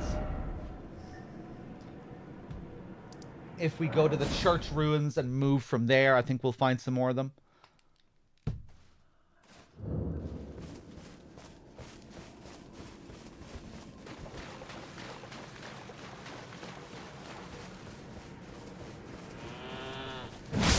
Yeah, I wouldn't say it really reminds me of Izalith. When I found the place last night and I started doing the stealth section, intuitively I kind of felt that maybe there wouldn't be much to this place. You know, when I was stealthing through, I was like, you know, because it kind of felt like they were dedicating a lot of space to like a stealth set piece where you were very limited in what you could do. Like the enemies were making it so you had to play in one very specific way. Now I know that there's this parrying method as well, but you know, for the most part, it feels like they, at the same time, it seems like they specifically designed it for this sort of for this stealth set piece. But yeah, even then, I thought maybe there would be a few other secrets to be found here, like some other minor dungeons in some other part of the map, or that there was maybe another layer to the place. I would say Izalith feels way messier than this, you know?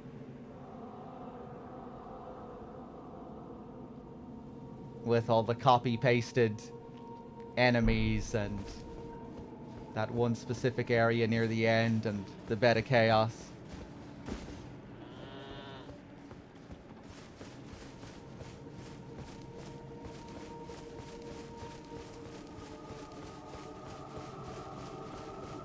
But yeah, I wouldn't be surprised if they did have plans to do more with this section.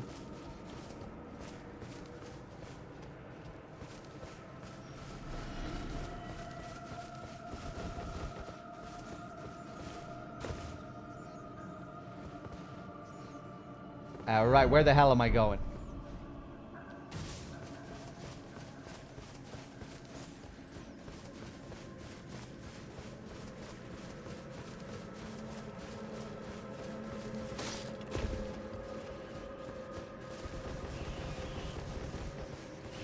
Just gonna retrace my steps.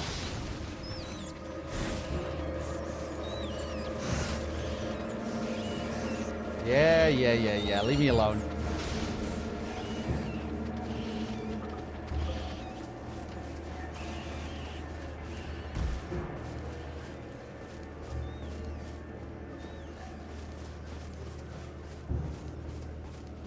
Here we go.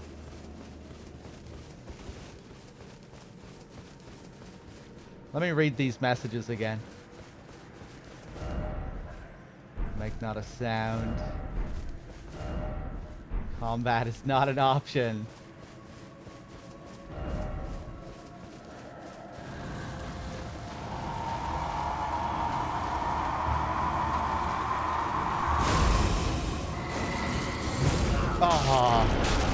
Okay.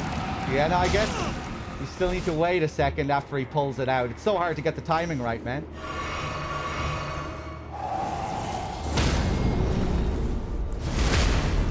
Hey, Billy.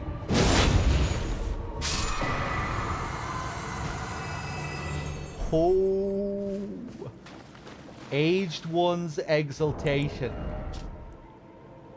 A talisman.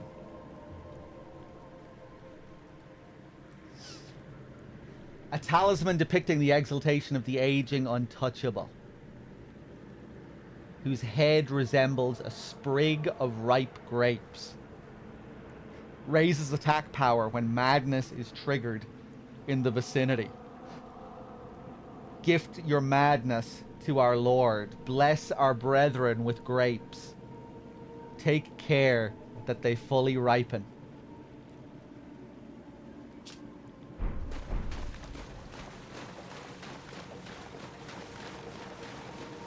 There's still one more guy left, I think.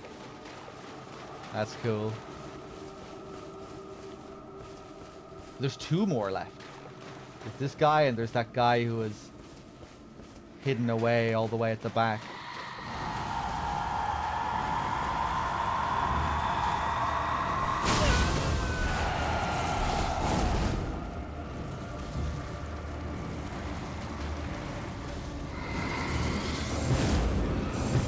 Too early.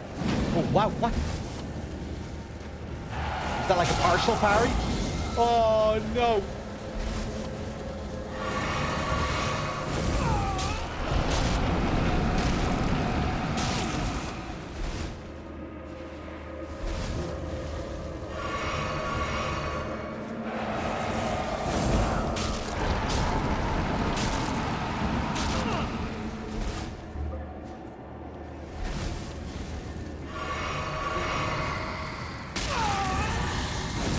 I think I did it. Was I out of FP? What the hell was happening there?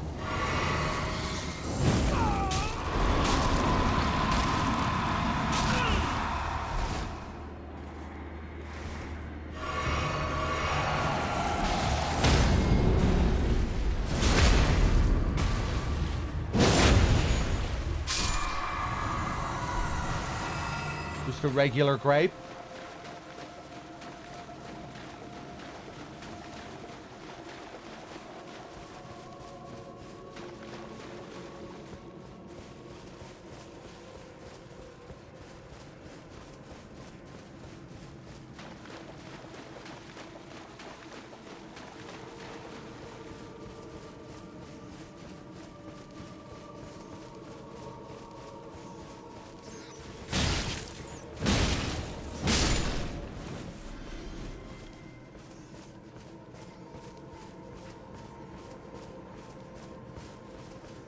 Yeah, I'm still not 100% on the timing. I think you do need to wait until he lifts it up soon as you see him lifted up. I think that's your cue.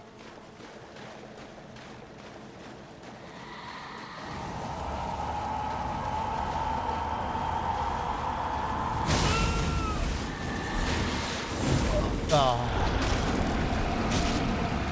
Well, that looked like it should have been it.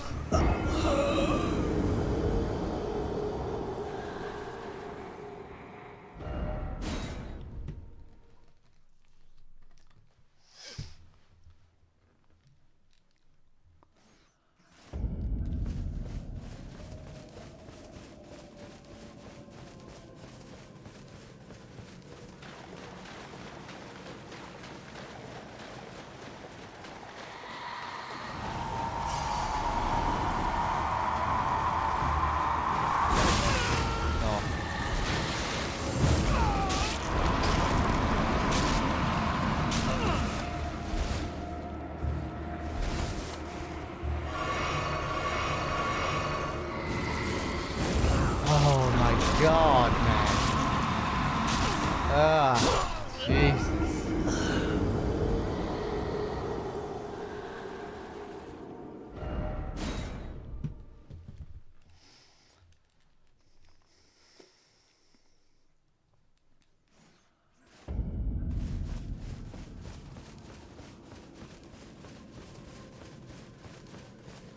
Nah, I'm good, Billy.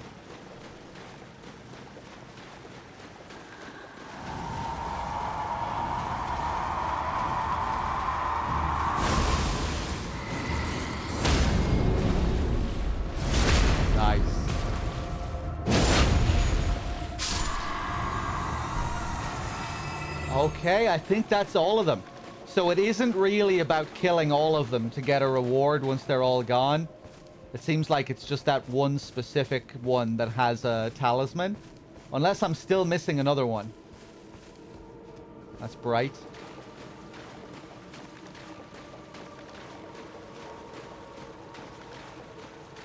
Yeah, it's just that specific guy that has the talisman.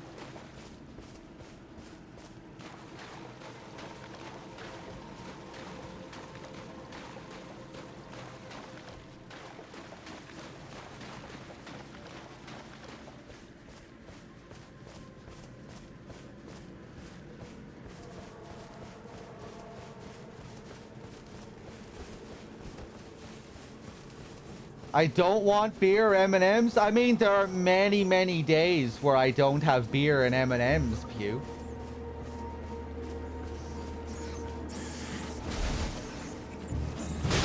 Most days.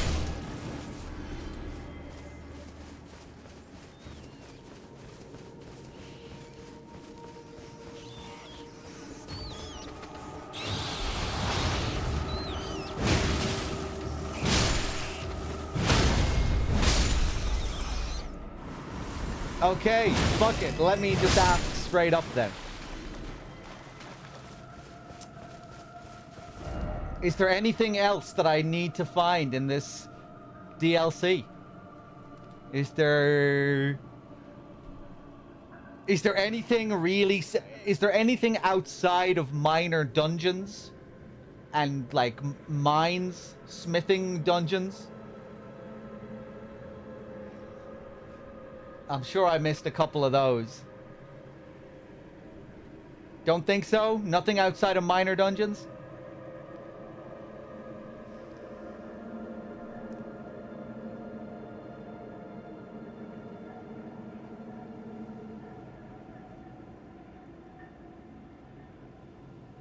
There's an aggressive NPC somewhere in these woods, apparently. Yeah, I killed him. I killed him earlier.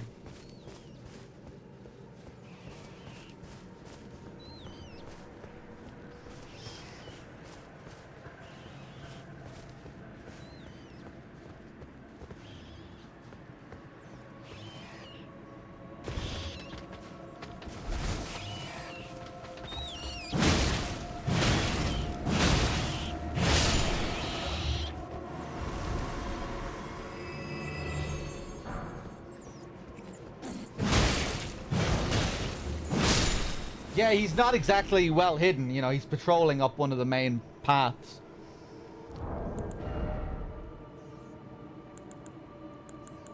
Hmm.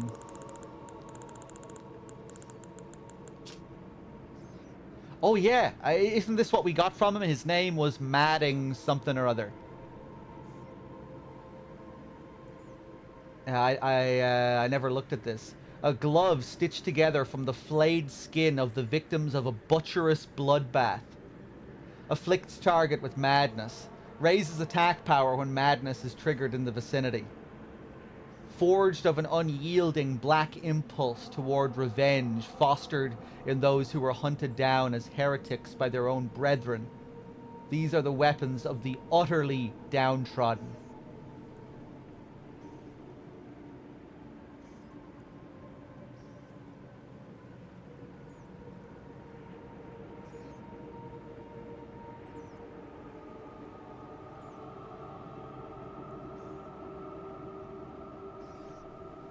And the unique skill, Madding Spear Hand Strike, makes hand into the shape of a spear before unleashing a plunging stab that penetrates the body of the enemy, afflicts foe with a large dose of madness. Well, this is a cool item.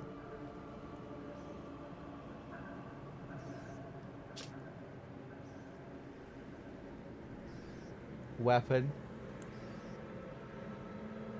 There's one more thing that's somewhat significant.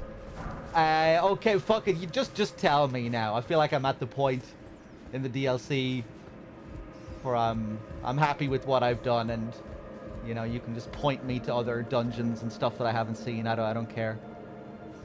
A boss in the... There's still some stuff in the Rao Ancient Ruins that I haven't found. There's like whole sections of that place.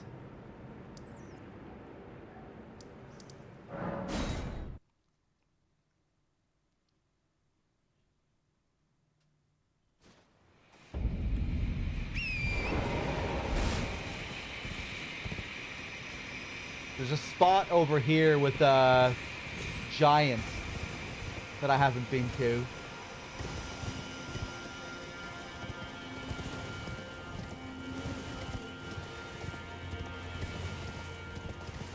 Is it another boss that you really enjoyed, Nico?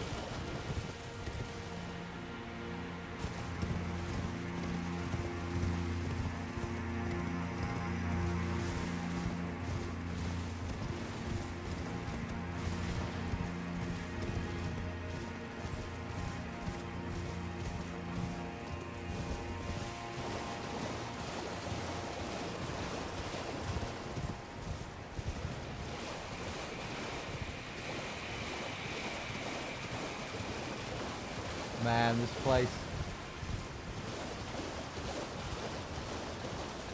Okay, guide me. Where do I go?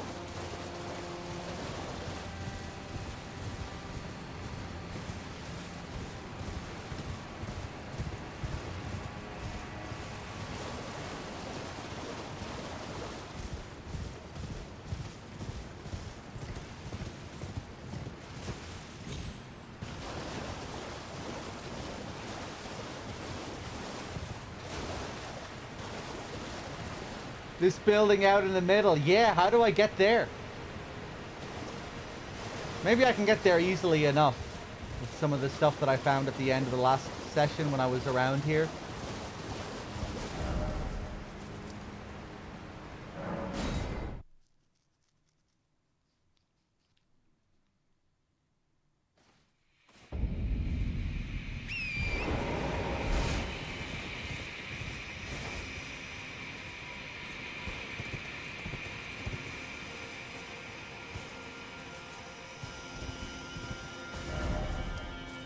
This is the West Grace. I need to get up there somehow.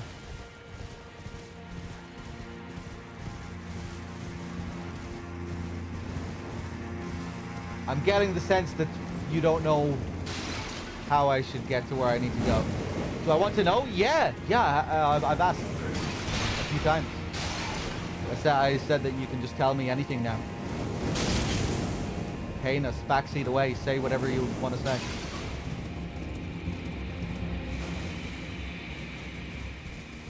Up the elevator in here. And to the left, look down, okay.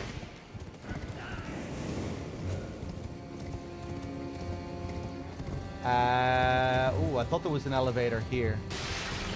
Anything? Well, maybe not anything. Don't spoil NPC quest lines and stuff that I haven't seen.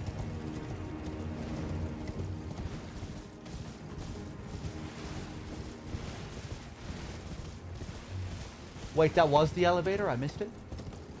I thought there was an elevator at the end of that corridor.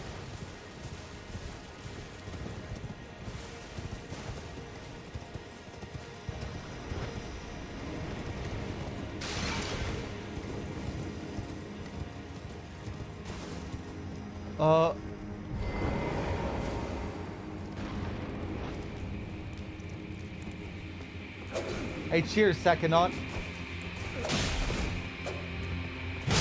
I just ride past it again? Wasn't that...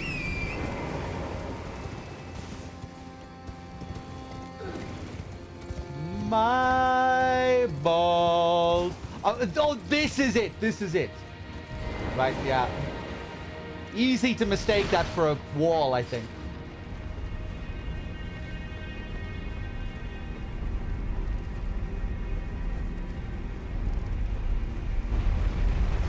See, that's what you get when you don't plaster yellow paint over everything. I could have stopped playing the game forever there.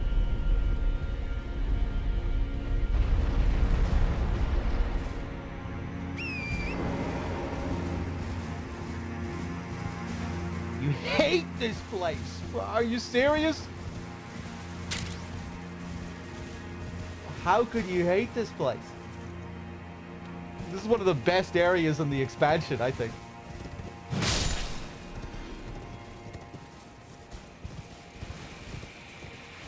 Where am I going from the elevator? Left from the elevator.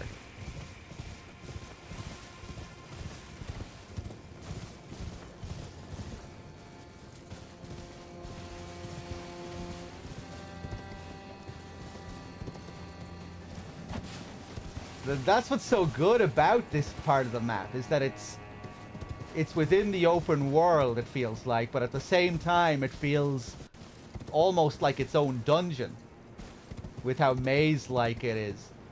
You know, it kind of feels like they turned the map, the open world, into, yeah, like I said, into its own little dungeon.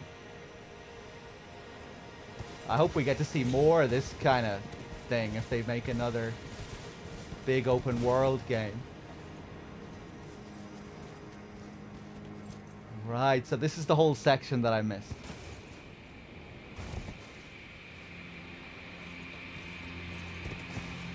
I guess many parts of the expansion feel like that, but this place in particular, you know, it feels like, really feels like its own little dungeon within the map. Oh god. Another thing I think you missed here, there's a tall solitary building to the northeast of the ruins. You can see it on the map. Okay.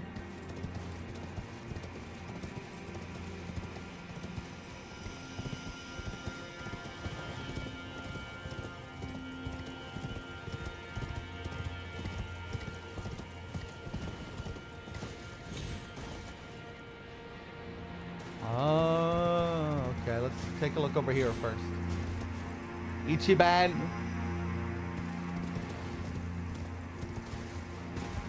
Getting to the big solitary place. Oh.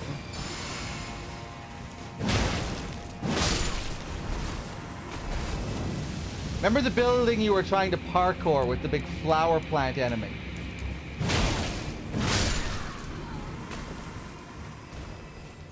Oh yeah, yeah. Am I playing offline? I am, yeah.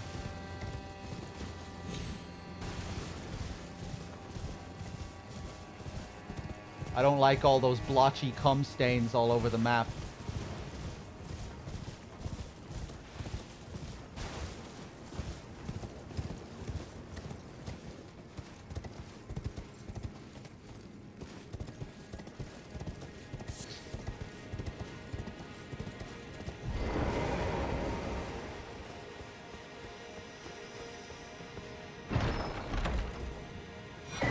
Especially when they're in boxes like this. You open up a chest and you see a big fucking cum stain covering the whole thing. You can't even see the item. Now, I like playing online sometimes. But a lot of the time I like playing offline, especially for a first playthrough.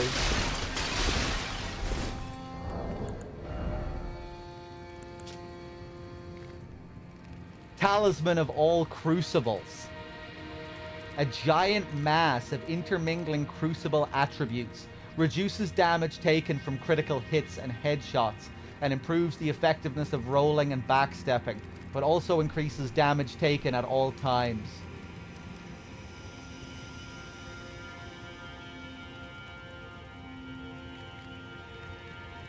Oh, okay. Sounds like it might be a good PvP item. Maybe. I don't know much about PvP. Sounds like it might be good. Rumored to have sprouted upon giants. And is known as the Mother of Crucibles in ancient tower lore.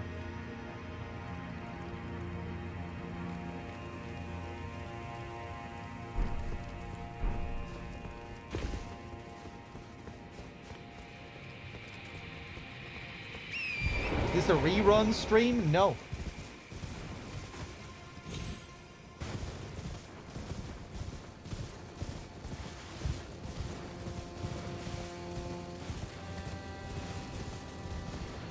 Ooh, wow, wow, wow, wow. Let's go back this way.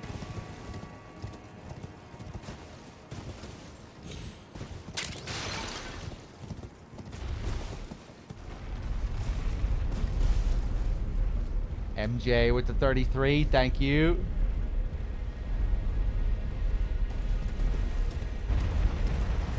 Oh yeah, I had a lot of fun looking at the bloodstains yesterday. It's always funny watching people die. Watching people fall off ledges. Or watching people fall for messages. That's the best.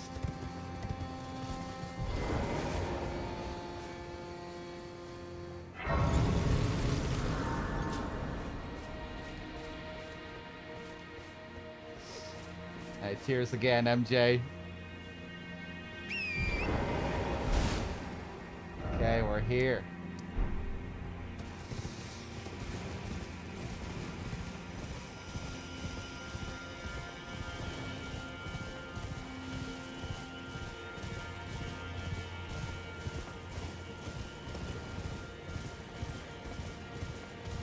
Monty. Might be a short enough stream today. I think we'll probably wrap up soon enough. We're pretty much done with all the main content now.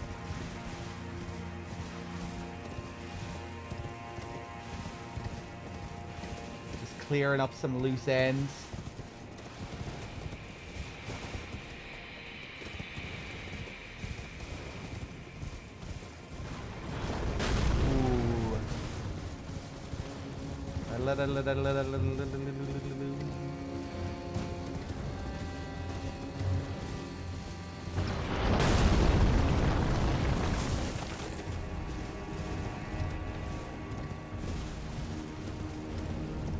Ooh.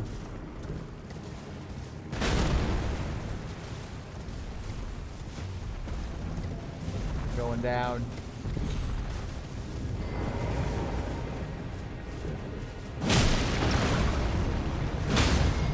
Ooh, 2 shots. Oh no.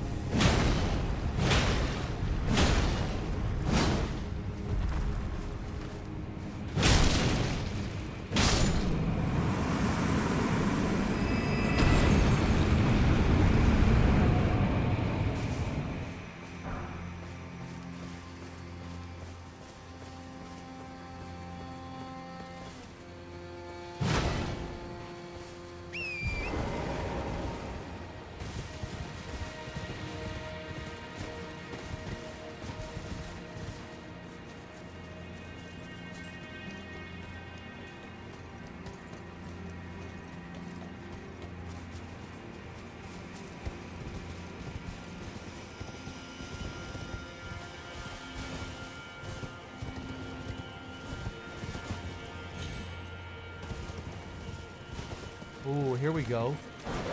Smithing stone. Oh, we can also go down here.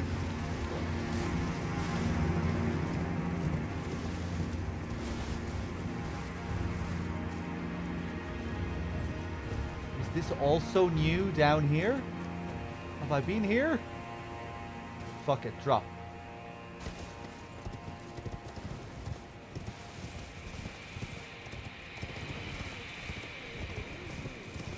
Let me go back to my other shield.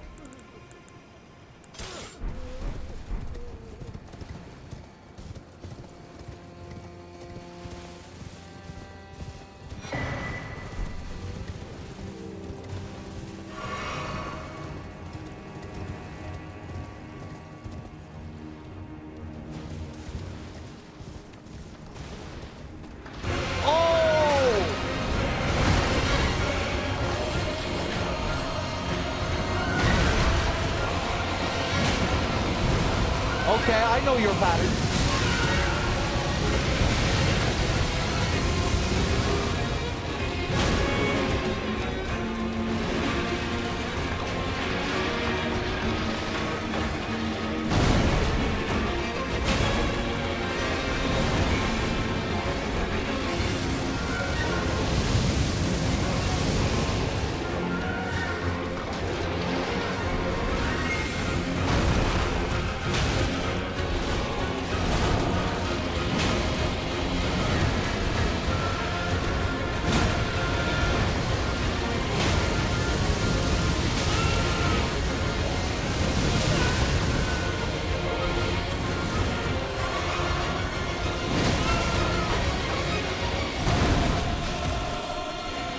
Heal!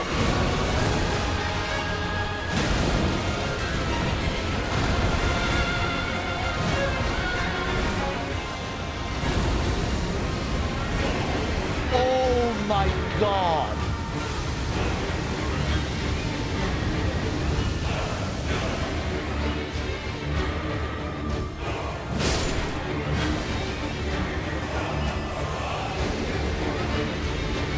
Stuck back there. I think thankfully he's kind of stuck. Any more basilisks?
Fuck off.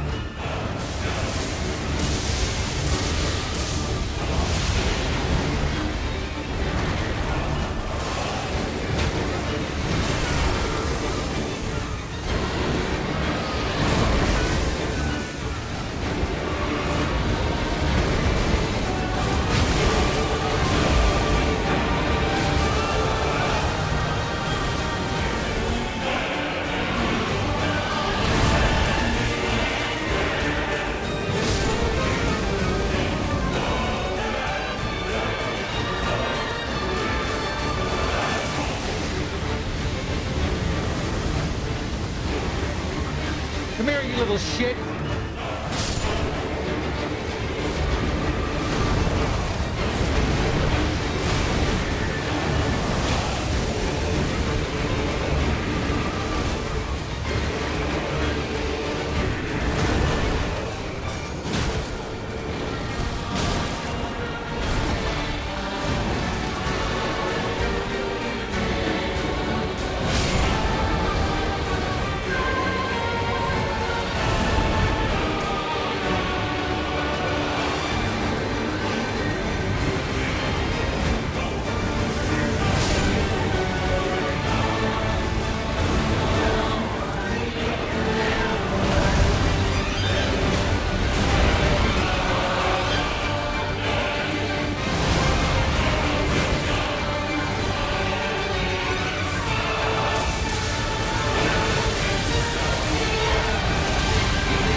Oh man, I'm glad that I remembered a lot. It all came back to me, the muscle memory. Or some of it anyway. I actually like that boss. Camera issues aside in the main version, I like his patterns and the whole elemental shtick, the way he switches between elements. And I just kind of like the back and forth with him.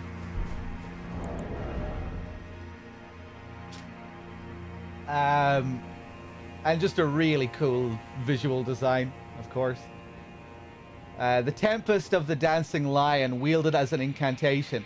A whirlwind-like twist of the body summons a whirlwind-like twist of the body summons a storm, launching a tornado forward. Charging enhances potency. The majority of divine beasts were gored and hung upon Mesmer's spears, then burned in his flame. Those who witnessed the dead likened it to a funeral pyre for the tower itself.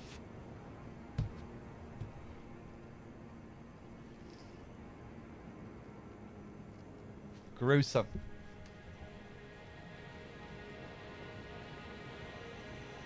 Okay, cool. Oh man, just about got him there, all out of flasks. That was scary, having the death blight. Pretty nasty having to deal with those fucking ads.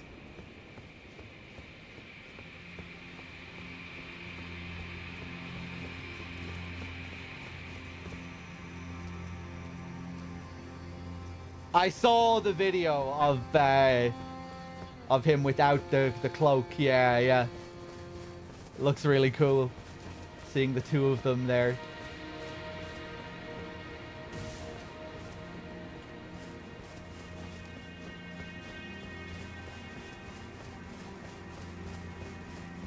Oh boy, okay. Anything else down here?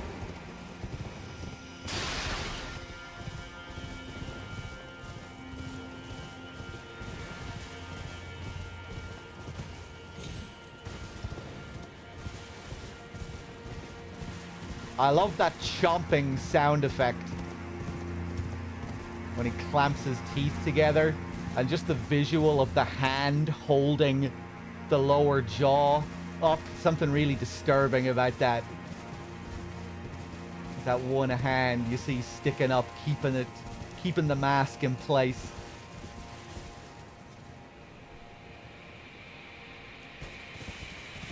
The boss we just fought now, that only took me one attempt. But yeah, it's a repeat, more or less, of the same boss that we had way back. I spent like 4 hours learning that fight, so I remember a lot of it. There's another secret here. Don't say anything yet.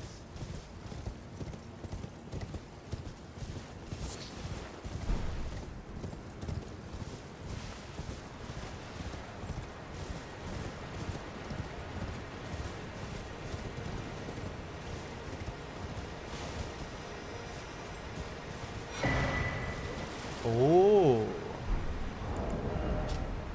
A discus made of verdigris, the corroded metal known for its heft, raises defense with higher equipment load. Great weight makes for great strength, the strength to protect others.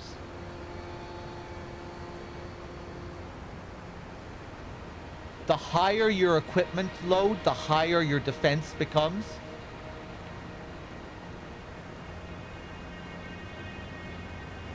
Jesus, that sounds like it suits my build. Raises defense with higher equipment load. Man, I wish I found that earlier.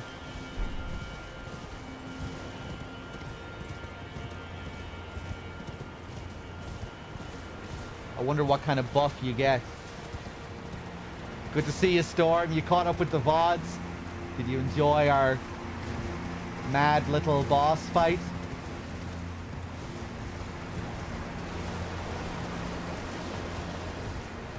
That madman who ripped his head off. Hello there. Ooh, that looks nice, that purple haze. Oh, we're all out of flasks. Don't think I can backstab this guy.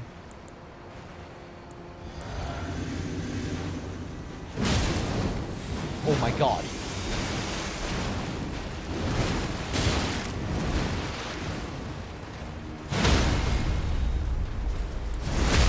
Ooh, you've a cool looking mask. Yeah, he's a bird mask.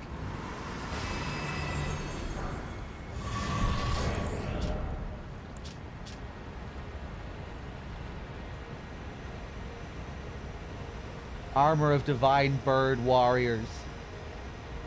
The very first of all horned warriors. Made from a golden metal. The golden-hued divine birds are known to be cruel, never taking to human companionship.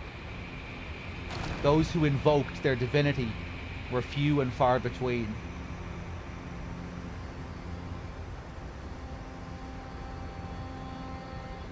I guess those are those birds that we've seen around here as well. You see, occasionally you'll notice those owls and those birds that glow. I guess those are supposed to be the golden-hued birds. Perhaps.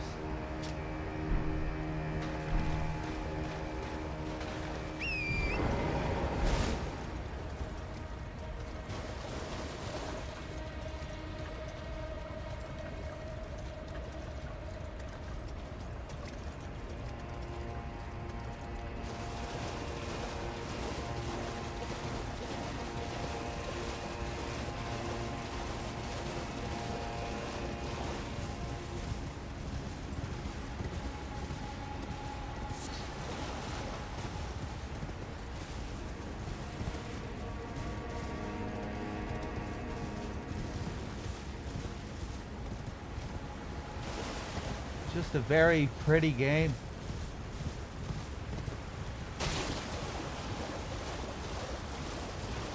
It's just very enjoyable looking at these colors. Very enjoyable.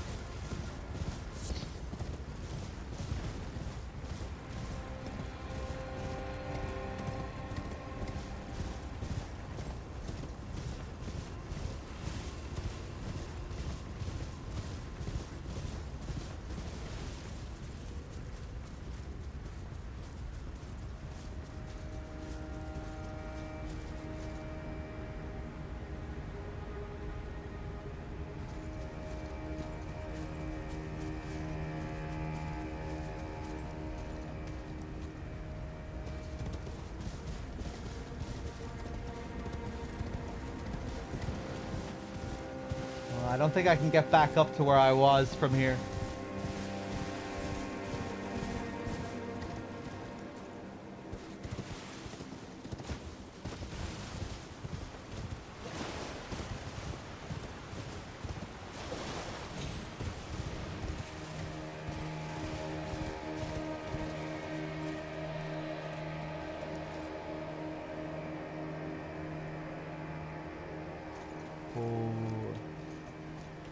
Oh, can we get down here?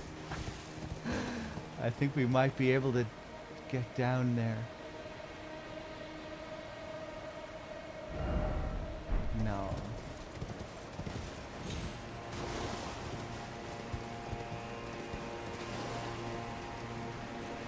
Ah!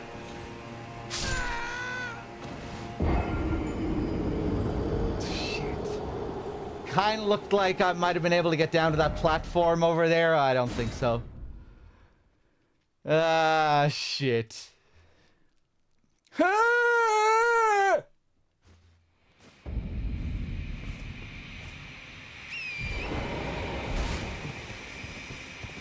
Ah!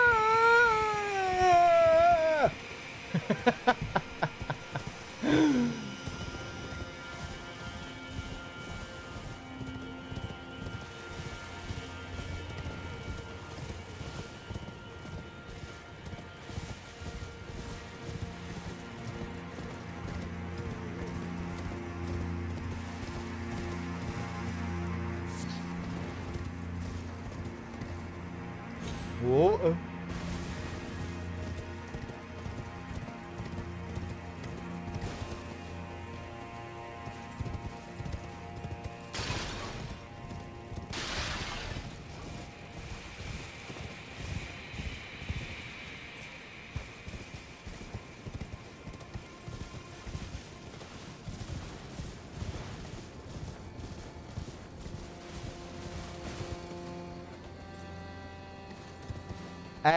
Kev, is there still a secret around this spot that I'm missing?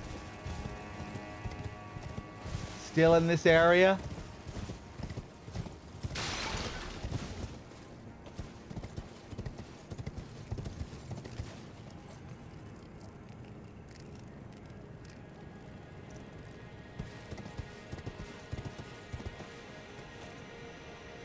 Within the ruins as a whole? Oh, yeah, yeah. There's still the flower place, right? We still need to go back there.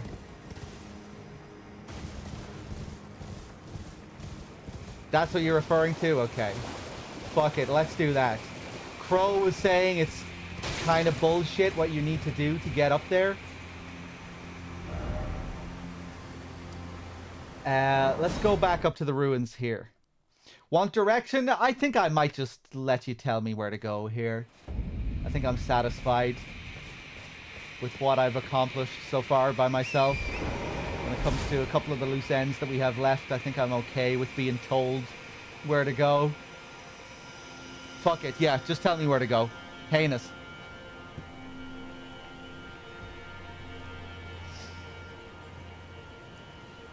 Cross the bridge.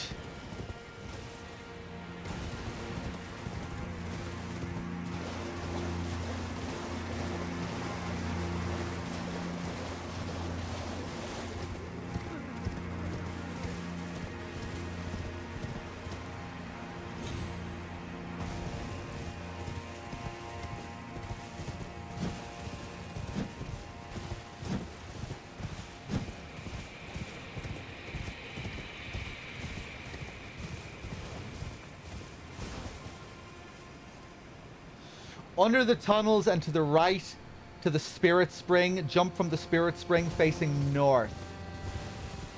Okay.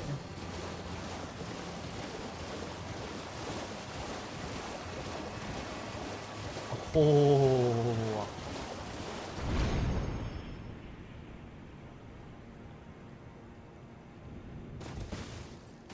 Oh. This is up here. This probably isn't where you wanted me to go, right? Maybe it is?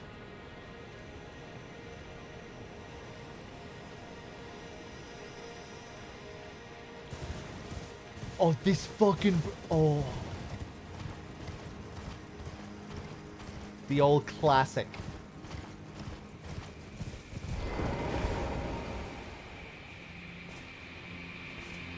Cool.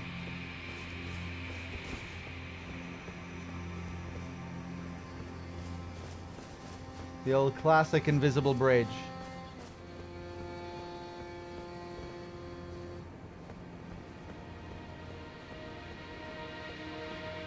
I remember finding an altar like this in those other ruins where I got that stone sword in the area that had flowers from Marika's shaman village from the hinterlands.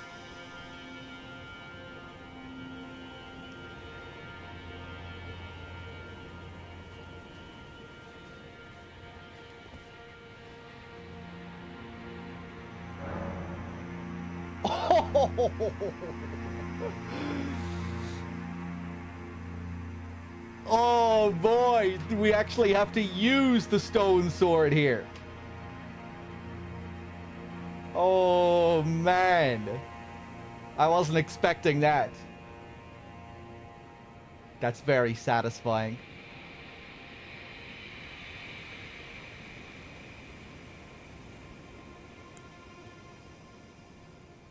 You know, it just makes me feel glad that I stopped to look and inspect the design of this thing.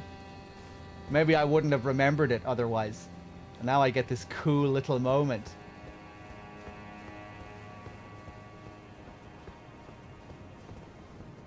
Okay. Raise the stone sheathed sword to the light. Let me take a look at this stone sheathed sword again.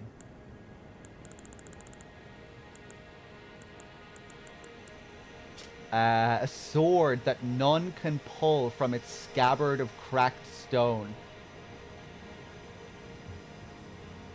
Relic of a lost civilization from a time long past.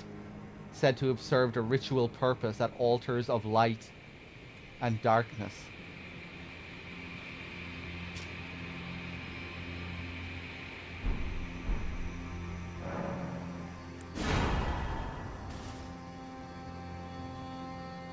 Sword of light.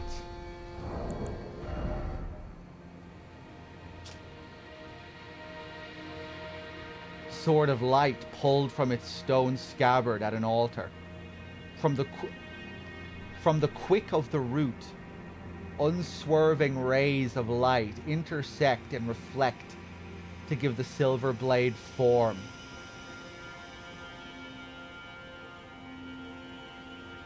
Unique skill, light. Unleashes the light carved in the armament's blade. Send the sword aloft to let loose a blinding light whose many rays sweep through the surrounding area.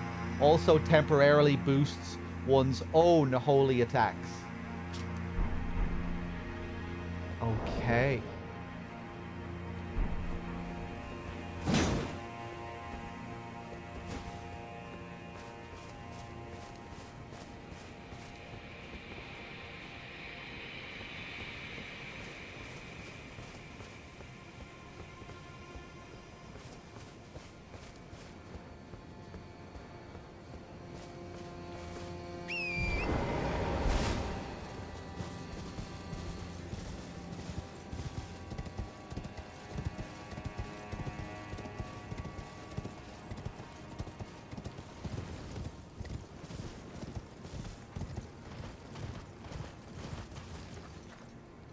What now? Are we done? Probably some other minor dungeons.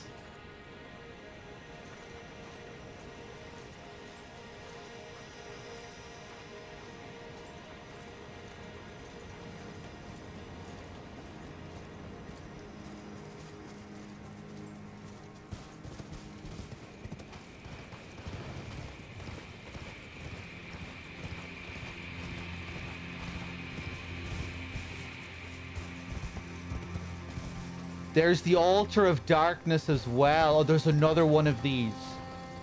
For another Sword of Darkness. Ah, where's the third altar? You can tell me.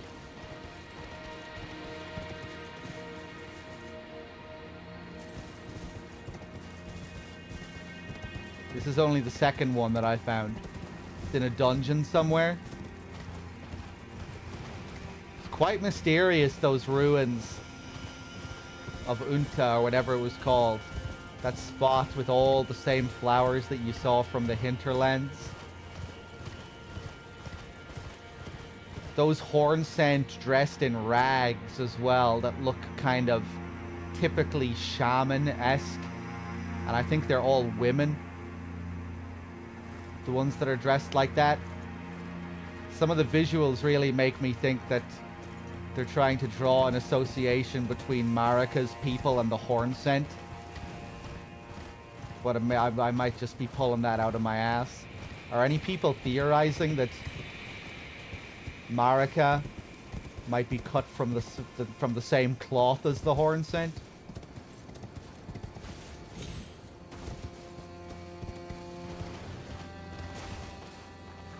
It works basically like the first altar you find gives you the stone sheathed sword. Even if it's this altar, then it depends where you got the stone sword. Which altar will be light or darkness. Okay, okay.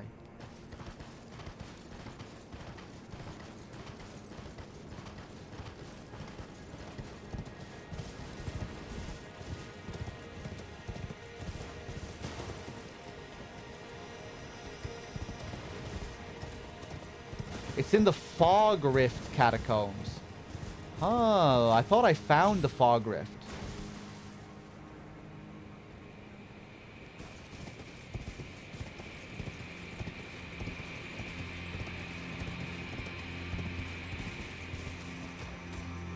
Yeah, Dames. Yeah, I feel like I don't really have anything concrete to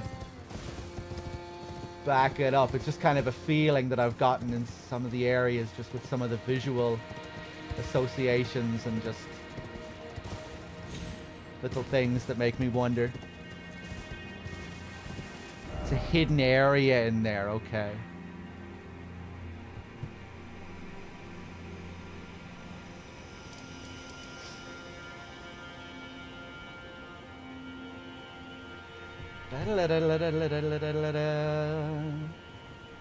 Hold on 1 second, guys.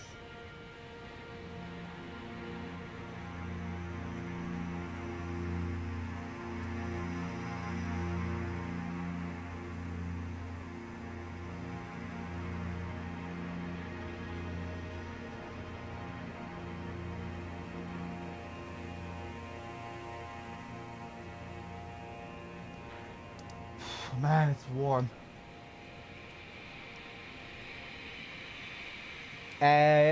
Chat, where is this fog place?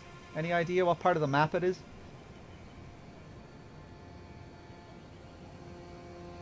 There's another item in Mance as well. Which is what you thought Crow was referring to. I had a feeling there was probably something else I missed there, because I didn't really get super thorough with that area last night. There's probably like there's another illusory wall, I take it. I figured there was probably another one, given that there were already a few that we found that you had to cut through to even get through the main part of the dungeon, so I thought there probably would have been another one somewhere.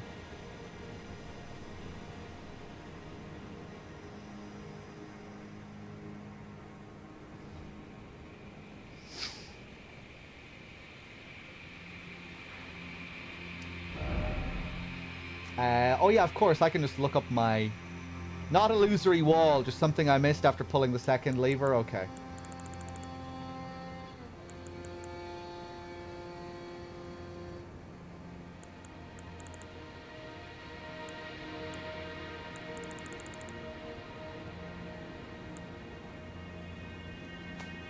Oh, right.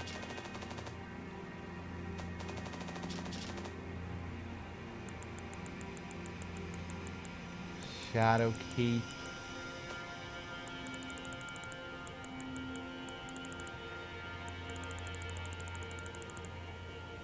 Fog Rift is northwest-ish, if you remember correctly. I might just wait until another time.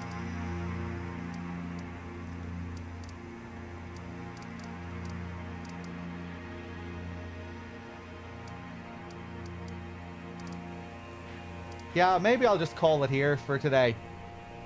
I think I might.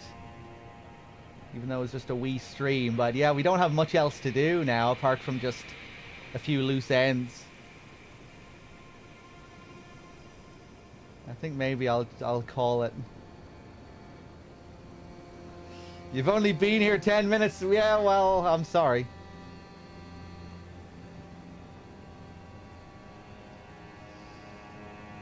Back to misery. I'm sorry, Pew. Hitman soon? Maybe I'll do Hitman tomorrow. Tomorrow might be my last stream for a little bit, by the way, as well, chat.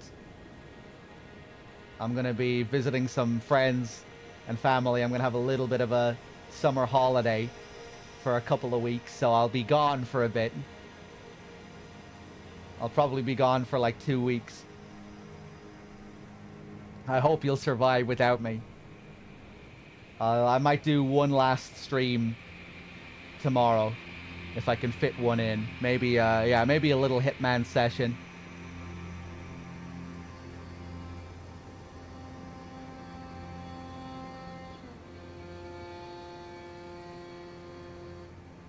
But yeah, we'll see. It's partially why I've been going so crazy with the streams these last couple of weeks, because I'll be taking a bit of a break. But yeah, I'll be back towards the end of the month, and I'm sure we'll go hard again as soon as I come back. What's up, DRK? Fills in the gaps. DRK has been off stream for a good while now. I think he's been busy with real life stuff for the last bit. But I'm sure he'll be back eventually.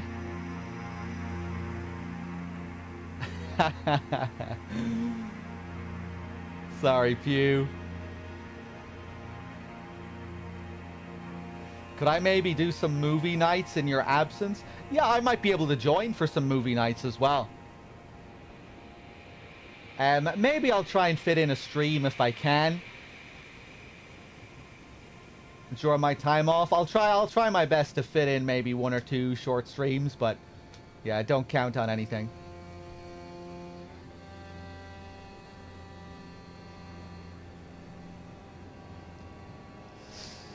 Hey, my pleasure, Dames. Yeah, when I get back, we'll probably go straight into another Elden Ring DLC playthrough.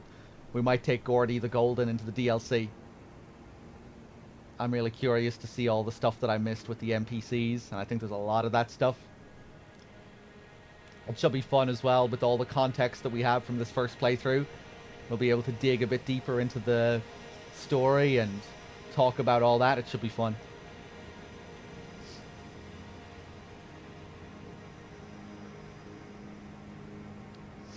I might be at some point, Mr. Man. I'm not exactly sure yet.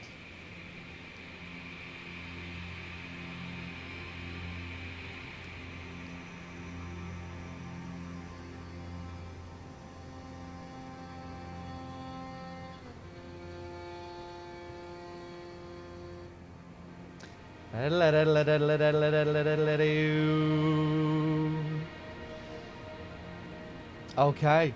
Okay, I guess we'll call it here. Let me just take a look. MJ Ichiban earlier with the 3 months. Thank you. Strawberry Yuki Nauska.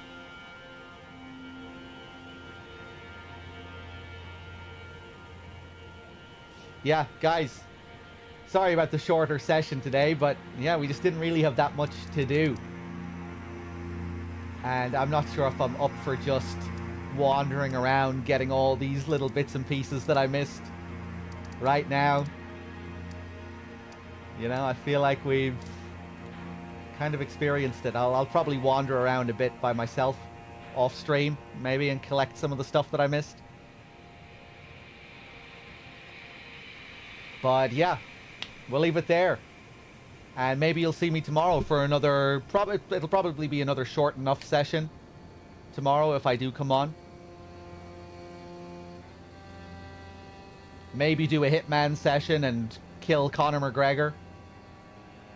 That could be fun as my last little session before my break. We'll see how it goes. Guys, thanks for watching. Thanks for being here. It was really a blast doing this whole DLC over the last while. Just an absolute pleasure when you can come on every day and play something that you really enjoy like this. It's like the best job in the world. Cheers, everyone. Thanks for being here. It was a pleasure. I'll see you soon. Take it easy.